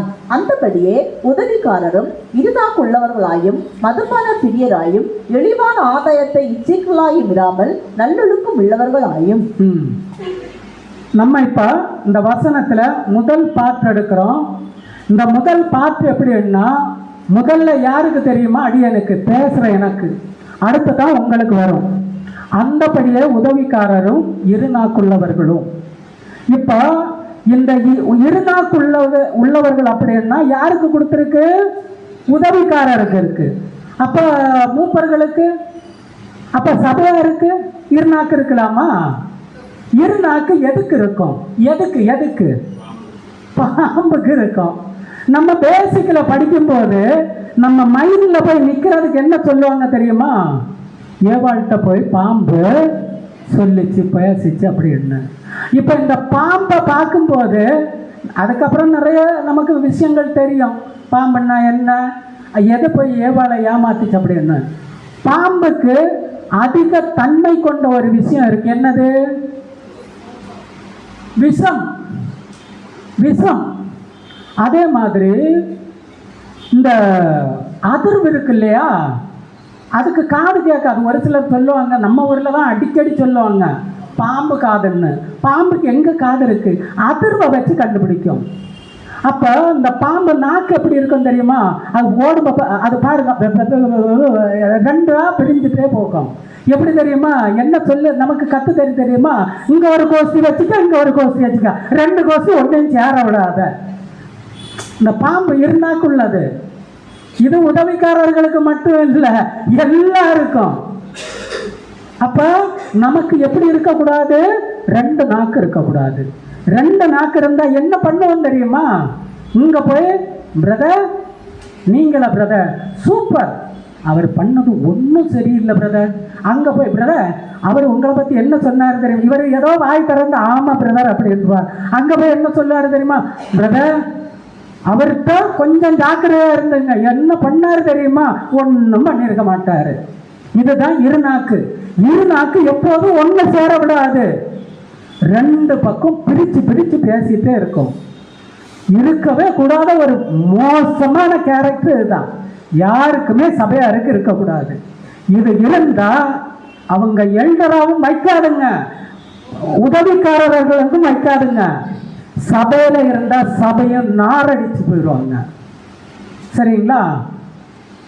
வசனம் வாசிக்கலாம். 1 தீமோத்தேயு 3:10. 1 தீமோத்தேயு 3:10. மேலும் இவர்கள் முன்னதாக சோதிக்கப்பட வேண்டும், குற்றம் சாட்டப்படாதவர்களானால் உதவிக்காரராக ஊழியம் செய்யலாம். அப்ப மூப்பர்கள் எப்படி இருப்பாங்களே, இப்ப அப்படி இருக்க முடியாது. இருக்கும். ஆனா அவங்க எப்படி இருக்கணும் தெரியுமா? எப்படி இருக்கணும்னா, முன்னதாக சோதிக்கப்பட வேண்டும், குற்றம் சாட்டப்படாதவர்கள். அவங்க மேல குற்றமே இருக்கக்கூடாது. அதுதான் சொல்றேன், குற்றம் சாட்டப்படாதுன்னா எந்த தவறும் இல்லைன்னு நினைக்க கூடாது. இருக்கும், மாம்ச பலவீனத்துல எல்லாமே இருக்கும். இருக்கிறது எப்படி இருக்கணும்னா, யாரையும் பாதிக்க கூடாது. சகோதரர் பண்ணிட்டாரோ, அவருக்கு தெரிஞ்சது அவ்வளவுதான், அவரை திருத்திக்குவார், அவ்வளவுதான். சரிங்களா? அடுத்த வசனம் பாருங்க. ரோமர் 12:11. ரோமர் 12:11. அசதியா இராமல் ஜாக்கிரதையா இருங்கள், ஆவியிலே அனலா இருங்கள், கர்த்தருக்கு ஊழியம் செய்யுங்கள். இப்ப இவங்க எப்படி இருக்கணும்னா, கர்த்தருக்கு ஊழியம் செய்யணும், ஆவியிலே அனலா இருக்கணும். ஆவியிலே அனல் அப்படின்னா என்ன? நல்ல குளிர்காலத்தில் கொஞ்சம் நெருப்பு மூட்டி காய்கிறதா? எப்போதுமே தேவனுடைய ஆவி அவங்க கிட்ட இருக்கணும். இயேசு கிறிஸ்துடைய ஆவி அவங்க கிட்ட இருக்கணும். இயேசு கிறிஸ்து எங்கெங்க போய் படுத்து தூங்கினாரு? ஒண்ணுமே இல்லை, இல்லையா? இதே மாதிரி இவங்க வேலை எப்போதுமே பிரியமா சந்தோஷமா இருக்கணும். அப்படிப்பட்ட சகோதரர்களுக்கு நம்ம என்ன பண்ணலாம்னா தைரியமா தேவனிடத்தில் மன்றாடலாம். தேவனிடத்தில் மன்றாடுறது அப்படின்னா தேவனுக்கு நம்ம சாட்சிகளா இருக்கிறது. தேவனே, என்னுடைய மனசாட்சியின்படி உங்களுக்கு நான் கைகளை தூக்குறேன் அப்படிங்கிறது தான். எரேமியா 23:4. எரேமியா 23:4. அவைகளை மேய்க்கத்தக்கவர்களையும் அவைகள் மேல் ஏற்படுத்துவேன். இனி அவைகள் பயப்படுவதும் இல்லை, கலங்குவதும் இல்லை, காணாமல் போவதும் இல்லை என்று கர்த்தர் சொல்லுகிறார். இந்த வசனத்தை நான் இப்ப படிக்கிறேன் பாருங்க. இனி அவைகள் பயப்படுவதும் இல்லை. எவைகள்? மந்தை பயப்படுவதும் இல்லை, கலங்குவதும் இல்லை, காணாமற் போவதும் இல்லை என்று கர்த்தர் சொல்லுகிறார். எப்படி சொல்றாருன்னா, அவைகளை மேய்க்கத்தக்கவர்களை அவைகள் மேல் ஏற்படுத்துவேன். புரியுதா? வசனம் புரியுதா? இனி கலங்க மாட்டாங்க, பயப்பட மாட்டாங்க, அவங்க சிதறடிக்கப்பட மாட்டாங்க. சிதறடிக்கப்படுறதுன்னா ஏதாவது ஒரு விஷயத்துல வெளியே போறாங்கன்னா விடவே கூடாது. அவங்கள என்ன பண்ணணும்னா நம்ம போகணும்னு நினைக்கவே கூடாது. அப்ப அவர்கள் மேல் மேய்ப்பர்களை ஏற்படுத்தும். இப்ப ஒரு சபைக்கு மேய்ப்பர்களையும் உதவிக்காரர்களையும் ஏற்படுத்துறது யாரு? யாரு? வசனத்தை படியுங்க. ஒரு சபைக்கு மேய்ப்பர்களையும் உதவிக்காரர்களையும் ஏற்படுத்துறது யாரு? தேவன். மனுஷன் இல்லைங்க. நம்ம இன்னைக்கு நினைச்சிட்டு வருவோம், அவருக்கு போடணும் இவருக்கு போடக்கூடாதுன்னு, இவருக்கு போடணும் அவருக்கு போடக்கூடாதுன்னு. இங்க வரும்போது அதெல்லாம் தவிடுபடியாகும். நம்முடைய சிந்தை, நம்முடைய சுயம், தேவன் அந்த இடத்துல வெளிப்படுவார். அவ்வளவுதான். அப்போ ஒரு சபைக்கு மூப்பர்களையும் உதவிக்காரர்களையும் தெரிந்தெடுக்கிறது யார் அப்படின்னா தேவன் தான். அதுதான் தேவன்கிட்ட கை நீட்டுறோம். தேவனே, உமக்கு சித்தமானால் நடக்கட்டும் அப்படின்னு. சரிங்களா? இது பாடம் இதோட முடிஞ்சு. ஒரு சில குவாலிஃபிகேஷன் நம்ம போடுவோம். தகுதி இல்லை. இதுக்கு மட்டும் நீங்கள் எஸ்ஆர் சொல்லியாச்சுன்னா ஒரு 8 பாயிண்ட் வரும். எஸ்ஆர் சொல்லியாச்சுன்னா பாடத்தை முடிக்கலாம். எல்லாருக்கும் ஓரளவுக்கு புரிஞ்சிருக்கணும்னு நினைக்கிறேன்.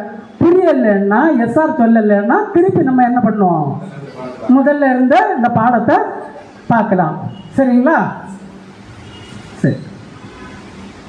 இப்போ சபையில் மூப்பர்களையும் உதவிக்காரர்களையும் தெரிந்தெடுப்பதற்கு அவர்களுக்கு வயசு தேவையா? நோ. நான் எஸ்ங்கிறேன். நோ. சரிங்களா? அப்போ வயசு தேவையில்லை. ஒரு 80 வயசு ஒரு சகோதரர் இருக்கிறாரு. அவர் இந்த நம்ம சொல்லப்பட்ட விஷயங்கள்ல எல்லாம் எதுலேயுமே இல்லை. அவரை கொண்டு மூப்பராக நியமிக்கலாமா? கை தூக்கலாமா? தூக்கக்கூடாது. சரிங்களா? சரி. அடுத்தது என்னது? என்ன மாதிரி? சிரிப்ப பாருங்க. சரி, இருக்கட்டு. சந்தோஷமா இருக்கு. நீங்க சிரிக்கும் போது உண்மையில ஒரு வேளை அழகா இருப்பதான்னு சந்தோஷமா இருக்கு. சரி. அழகு? நோ. சரிங்களா? அடுத்தது கட்டாயமா ஒரு செல்வந்தர் இல்ல செல்வந்தர் அல்ல அப்படிங்கிறது நோ. சரிங்களா? அடுத்தது அர்ப்பணிப்பு. எஸ். சரிங்களா? எப்படி அர்ப்பணிக்கணும்?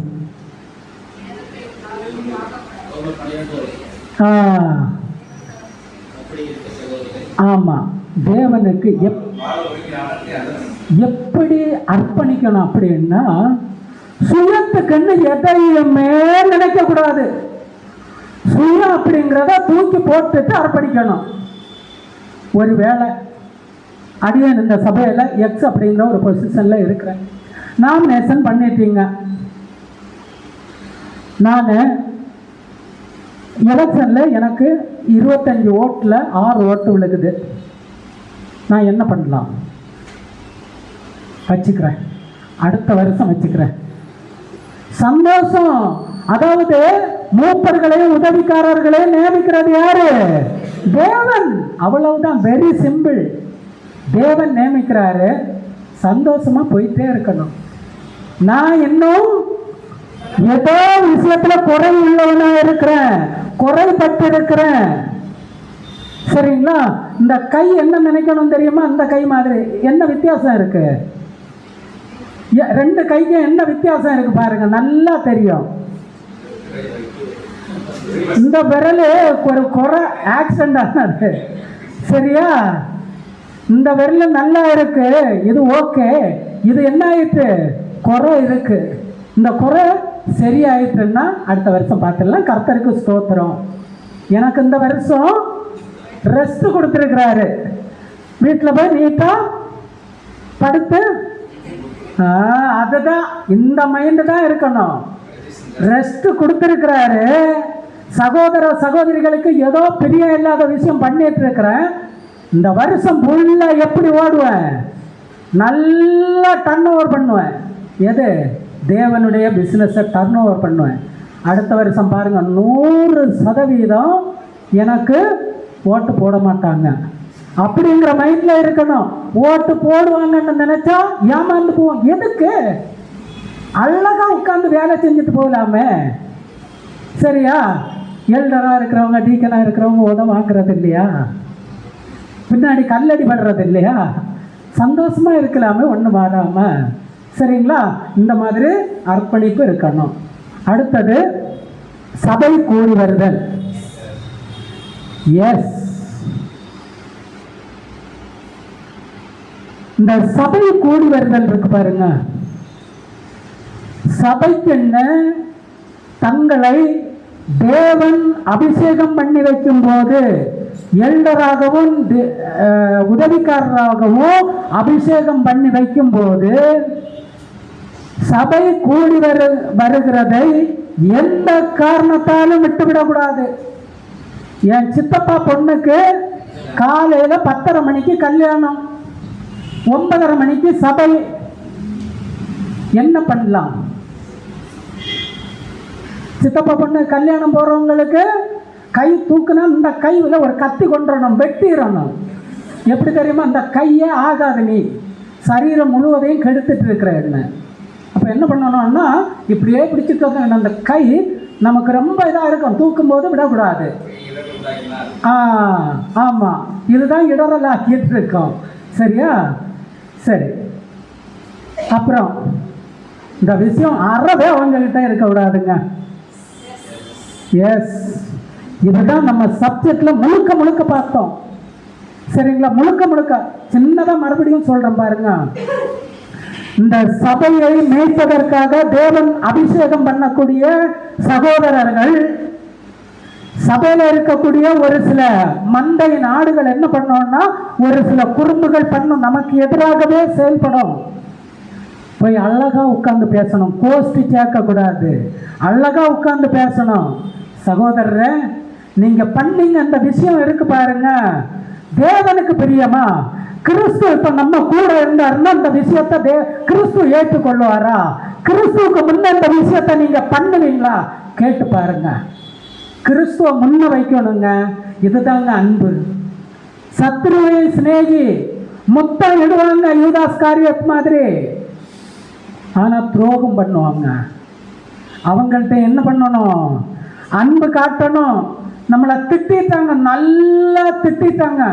அதுதான் சொல்றேன், தேவனுடைய பிள்ளைகளுடைய வாயிலிருந்து சத்தியத்தை தவிர ஒரு வார்த்தை வந்தாலே தேவனுடைய ஆவி அல்ல, சாத்தான் புகுந்துட்டான்னு முடிவு பண்ணிக்கணும். அப்ப ஒரு ஒரு சகோதரரை நம்ம எதிராக பேசிட்டோம்னா, கண்ணா பின்னான்னு திட்டோன்னு அடுத்த செகண்ட் போய் நான் திட்டு வாங்கிட்டேன், ஒரு சகோதரர் திட்டாரு, எக்ஸ் அப்படிங்கிற சகோதரர் என்ன திட்டாரு, நான் தப்பே பண்ணல, நான் என்ன பண்ணணும் தெரியுமா? சாயங்காலம் அவர்கிட்ட போய், பிரதர் ஸ்தோத்திரம் பிரதர், நல்லா இருக்குங்களா, சாரிங்க பிரதர், என் மேல ஏதோ தப்பு இருந்து நீங்க என்ன திருத்திட்டீங்க, சாரிங்க பிரதர்னு சொல்லி பாருங்க. அவர் அழுகலைன்னா உண்மையிலேயே அழுதுருவாருங்க. எந்த கல் நெஞ்சமும் கரையும். ஐயோ நான் திட்டேன், நான் அடிக்க போயிட்டேன், நான் உதைக்க போயிட்டேன், பாடா போறான்னு பேசிட்டேன், கண்ணா பின்னான்னு திட்டேன் சார், எங்கிட்ட வந்து நான் தப்பு பண்ணிட்டேன், என்ன திருப்பிட்டீங்கன்னு சொல்றாரு பாருங்க. எப்படியும் பிரதர் நீங்க இயேசு கிறிஸ்துவா அப்படின்னு கேட்பாங்க. கேட்பாங்களா மாட்டாங்களா? கேட்கணும், கேட்பாங்க. அதுக்கு எல்லாத்தையும் எது முன்ன நிற்கணும்? அன்பு. சரிங்களா? அடுத்தது நேரம். எஸ் பிரதர், எனக்கு டைமே இல்லைங்க. உண்மையிலே இருக்குங்க பிரதர். இப்போ ஒரு எல்டர், நம்ம சபையில் எல்டர்களை தெரிந்தெடுக்கிறோம், டீக்கன்ஸ்களை தெரிஞ்செடுக்கிறோம். அவங்களும் மாம்சத்தில் தான் இருப்பாங்க. எல்லா டைமும் அங்கே வந்து இருக்க முடியாது. எல்லா டைமும் அங்கே வந்தால் தான் நாங்கள் வருவோம் அப்படிங்கிறதை யோசிக்கக்கூடாது. அவங்களும் மாம்சத்தில் இருக்கிறாங்க. ஒரு சில விஷயங்கள் தகர்க்க முடியாமல் இருக்கும். தேவன் அதையும் அனுமதிப்பார். நமக்கு அது ஒரு டெஸ்டாக இருக்கும், ஒரு பாடமாக இருக்கும். அந்த நேரத்தில் சகோதரர் வரலையா, அவருக்காக நான் இந்த ஊழியத்தை எடுத்து செய்கிறேன், இந்த கூடுகையை நான் நடத்துகிறேன், பண்ணி பாருங்க. இதுதான் நேரத்தை அர்ப்பணிக்கக்கூடியது. ஒரு சில சபை கூடுதலை விட்டு விடுகிறது போல் நீங்கள் விட்டு விடாதுங்க. என்ன சொல்லுவாங்க தெரியுமா? உண்மையிலே காதில் கேட்டு கேட்டு காதில் ரத்தமே வருங்க. பிரதர் ஏன் சர்ச்சுக்கு வரல பிரதர்? 6 நாளும் சரியான வேலையும் பிரதர், டைமே கிடைக்கலைங்க பிரதர். ஞாயிற்றுக்கிழமை டைம் கிடைச்சி பார்த்துங்க, ஃபேமிலியாக அங்கே நாசமாக போக போயிட்டோம். உண்மையில சொல்கிற நாசமாக போக போகிறது தான். இங்கே வந்தால் தேவனுடைய சபையாக மாற இருப்போம், சத்தியங்கள் கிடைக்கும். அடியான மாதிரி ஏதாவது அன்பா பேசுறதுக்கு வரும். அன்பாவடா நீ பேசுற, அப்படித்தானே யோசிக்கிறீங்க? ஏதாவது கிடைக்கும். அங்கே போனால் என்ன கிடைக்கும்? ஒன்றுமே கிடைக்காது, ஒன்றுமே கிடைக்காதுங்க. சண்டையோட திருப்பி வருவாங்க. டெஸ்ட் பண்ணி பாருங்க. அடுத்த வாரம் என்ன யோசிப்பாங்க தெரியுமா? போன வாரம் போக இல்லையா, இந்த வாரம் போனால் ஏதாவது கேள்வி கேட்டுருவாங்க. இந்த வாரம் கூட நம்ம அங்கே போகலாம், சித்தப்பா பையன் செத்து கிடக்குறான், ஓடி போயிடலாம் அப்படின்னு. போகவே கூடாதுங்க. இதுதான் நேரம். தேவனுக்கு இந்த நேரத்தை, நம்ம தேவனுக்கு கொடுக்குற நேரத்தை தேவன் வஞ்சிக்கிறதுக்கு ரொம்ப நேரம் ஆகுமா? Within second. படிக்கட்டு இறங்கி, நம்ம சித்தப்பா வீட்டுக்கு போகும்போது படிக்கட்டு இறங்கும் போது கல் லைட்டாக தூண்டி வச்சு மேலே வச்சிருப்பாரு தேவன். கல் கீழே விழுவோம். அடுத்த நாள் ஓய் ஓய் இப்படி தான் வரணும். சரிங்களா? நேரம் வர முடியாது. அப்போ நம்ம தேவனுக்கு கொடுக்க வேண்டிய நேரத்தை வஞ்சித்தா தேவன் வஞ்சிக்கிறதுக்கு நேரமே கிடைக்காது. ரொம்ப எச்சரிக்கையாக இருக்கணும். அடுத்தது நான் போடுறேன் பாருங்க, பின்னாடி தான் போடுவேன். எனக்கு ரொம்ப நண்பர், ஆனால் ஒன்றுக்கு ஆகாது. சரி, என்னுடைய கணவர் வீட்டில் இந்த ஆள் படுத்துகிற பாடு, என்னுடைய அண்ணன் டேய் வச்சுக்கிறந்த வாடா, சரியா? கணவன், சகோதரன், நண்பன், மகன், இப்படி பார்த்து நம்ம ஏதாவது பண்ணலாமா? தவறு. அவங்களை அபிஷேகம் பண்ணக்கூடியது தேவன். சபைகளில் மூப்பர்களை ஏற்படுத்தி ஜெபம் பண்ணி பரிசுத்த ஆவியை அவங்களுக்கு பெற்றுக் கொடுத்து அந்த சபைகளை வழி நடத்துவதற்கு அப்போஸ்தலர்கள் வைத்துக் கொண்டு போனார்கள். அந்த ஊழியத்தை பின்பற்றுவதற்கு நம்ம வந்திருக்கிறோம். தேவன் மேலே இருந்து அபிஷேகம் பண்ணி வைக்கிறாங்க. அவங்களுக்கு எந்த பாகுபாடும் வைக்காதுங்க, கோசிசம் பண்ணாதுங்க. கோஷ்டி தயவு செஞ்சு அழிவை கொண்டு வரும். எல்லாருமே என்ன அடிச்சாரா, என்னுடைய சகோதரர் வாங்கலாமே, திட்டினாரா, என்னுடைய சகோதரர் வாங்கலாமே, ஒரு வாய்ப்பு கொடுப்போமே. ஒரு எக்ஸ் அப்படிங்கிற ஒரு சகோதரர் எல்டரா இருக்கிறாரு. என்ன ஒரு 5 வாரத்துக்கு முன்ன பயங்கரமா திட்டாரு, ரொம்ப திட்டி அள்ள வச்சுட்டாரு. அவரை கொண்டு சபையில எல்டரா வைக்கிறோம். வைக்கும்போது எல்டருக்கு கை தூக்கும் போது அழுவாருங்க. வருஷம் 3 அழுது சாகுவாரு, திரும்புவாரு. அந்த வாய்ப்பை கொடுங்க. அவருக்கு இந்த எல்லா தகுதியும் இருந்தன்னா வாய்ப்பை கொடுங்க. தகுதி இல்லைன்னா கையை பறிச்சு போட்டுருங்க. சரிங்களா? அடுத்தது, மூப்பர்களை ஏற்படுத்தி ஒரே ஒரு விஷயம் பார்த்து நம்ம முடிச்சிடலாம். இப்போ சபைக்கு தகுதியான ஒரு சில ஏபி அந்த மாதிரி சகோதரர்கள் இருக்கிறாங்க. அப்ப ஏன் அப்படிங்கிற ஒரு சகோதரரை மட்டும் அந்த சபைக்கு நியமிக்கும் போது என்ன ஆகும் தெரியுமா? என்ன பிரச்சனை வரும் தெரியுமா? பிரச்சனை வராது. ஒரு 100 ஆடு இருக்கு. 100 ஆடுகளையும் மேய்க்க கொண்டு போறாங்க. ஒரு மேய்ப்பர் என்ன பண்ணுவாங்கன்னா ஓட்டிட்டு போவாங்க. ஒரு மேய்ப்பர் சைடில் ஏதாவது செடி கொடி இருந்தால் கட் பண்ணி கொடுப்பாங்க. ஒரு மேய்ப்பர் தண்ணி கொடுப்பாங்க. அடிபட்டா காயம் கட்டுறதுக்கு தூக்கி தோல்ல சுமந்திருப்பாங்க. இப்படி மூப்பர்களை ஏற்படுத்தினாங்க. அப்ப மூப்பர்கள் அப்படிங்கிறது முக்கியம். ஆனா இந்த தகுதி எல்லாம் இல்லாத ஒரே ஒரு சகோதரர் இருக்கிறாரு. இந்த தகுதி எல்லாம் மேலே இல்லாத, கீழே இருக்கிற, லாஸ்ட் இல்லாத, இப்படி ஒரே ஒரு சகோதரர் இருக்கிறாருன்னா அவரை மட்டும் கை தூக்கலாம். இந்த குவாலிஃபிகேஷன்ல ஒரு சகோதரர்களுக்கு மேற்பட்ட சகோதரர்கள் இருந்தா அவங்களுக்கு என்ன பண்ணலாம்? என்ன பண்ணலாம்? கைகளை தூக்கலாம். இந்த தகுதி உடையவர்கள் யாராக இருந்தாலும் கைகளை தூக்கலாம். அவங்களை அபிஷேகம் பண்ணுகிறது யாரு? தேவன். சவுல் இருக்கிறாரு. சவுலை கொல்லுவதற்கு தாவீதுக்கு நல்ல வசதி கிடைக்குது, அருமையான வசதி கிடைக்குது. என் இருதயத்துக்கு ஏற்ற மனுஷன் தேவன் சொல்லக்கூடிய விஷயமே இதுதாங்க. தாவீது என்ன சொல்றார்? தேவனால் அபிஷேகம் பண்ணப்பட்ட மனுஷன் மேல் கை போட கூடாது. ஏன் நம்ம தைரியமா கை போடுறோம்? கை போடுறோம்னா வாய் விடுறோம். அபிஷேகம் பண்ணப்பட்ட சகோதரர்களுக்கு எதிராக நம்ம ஏன் வாய்களை விடுறோம்? ஏன்னா தேவனை மறந்துடுறோம், சகோதரர்களை பார்க்கிறோம், வாய் விடுறோம். அப்ப அந்த நேரத்தில் நமக்குள்ள கிரியை செய்யறது தேவனா கிரியை செய்றார் இல்லை.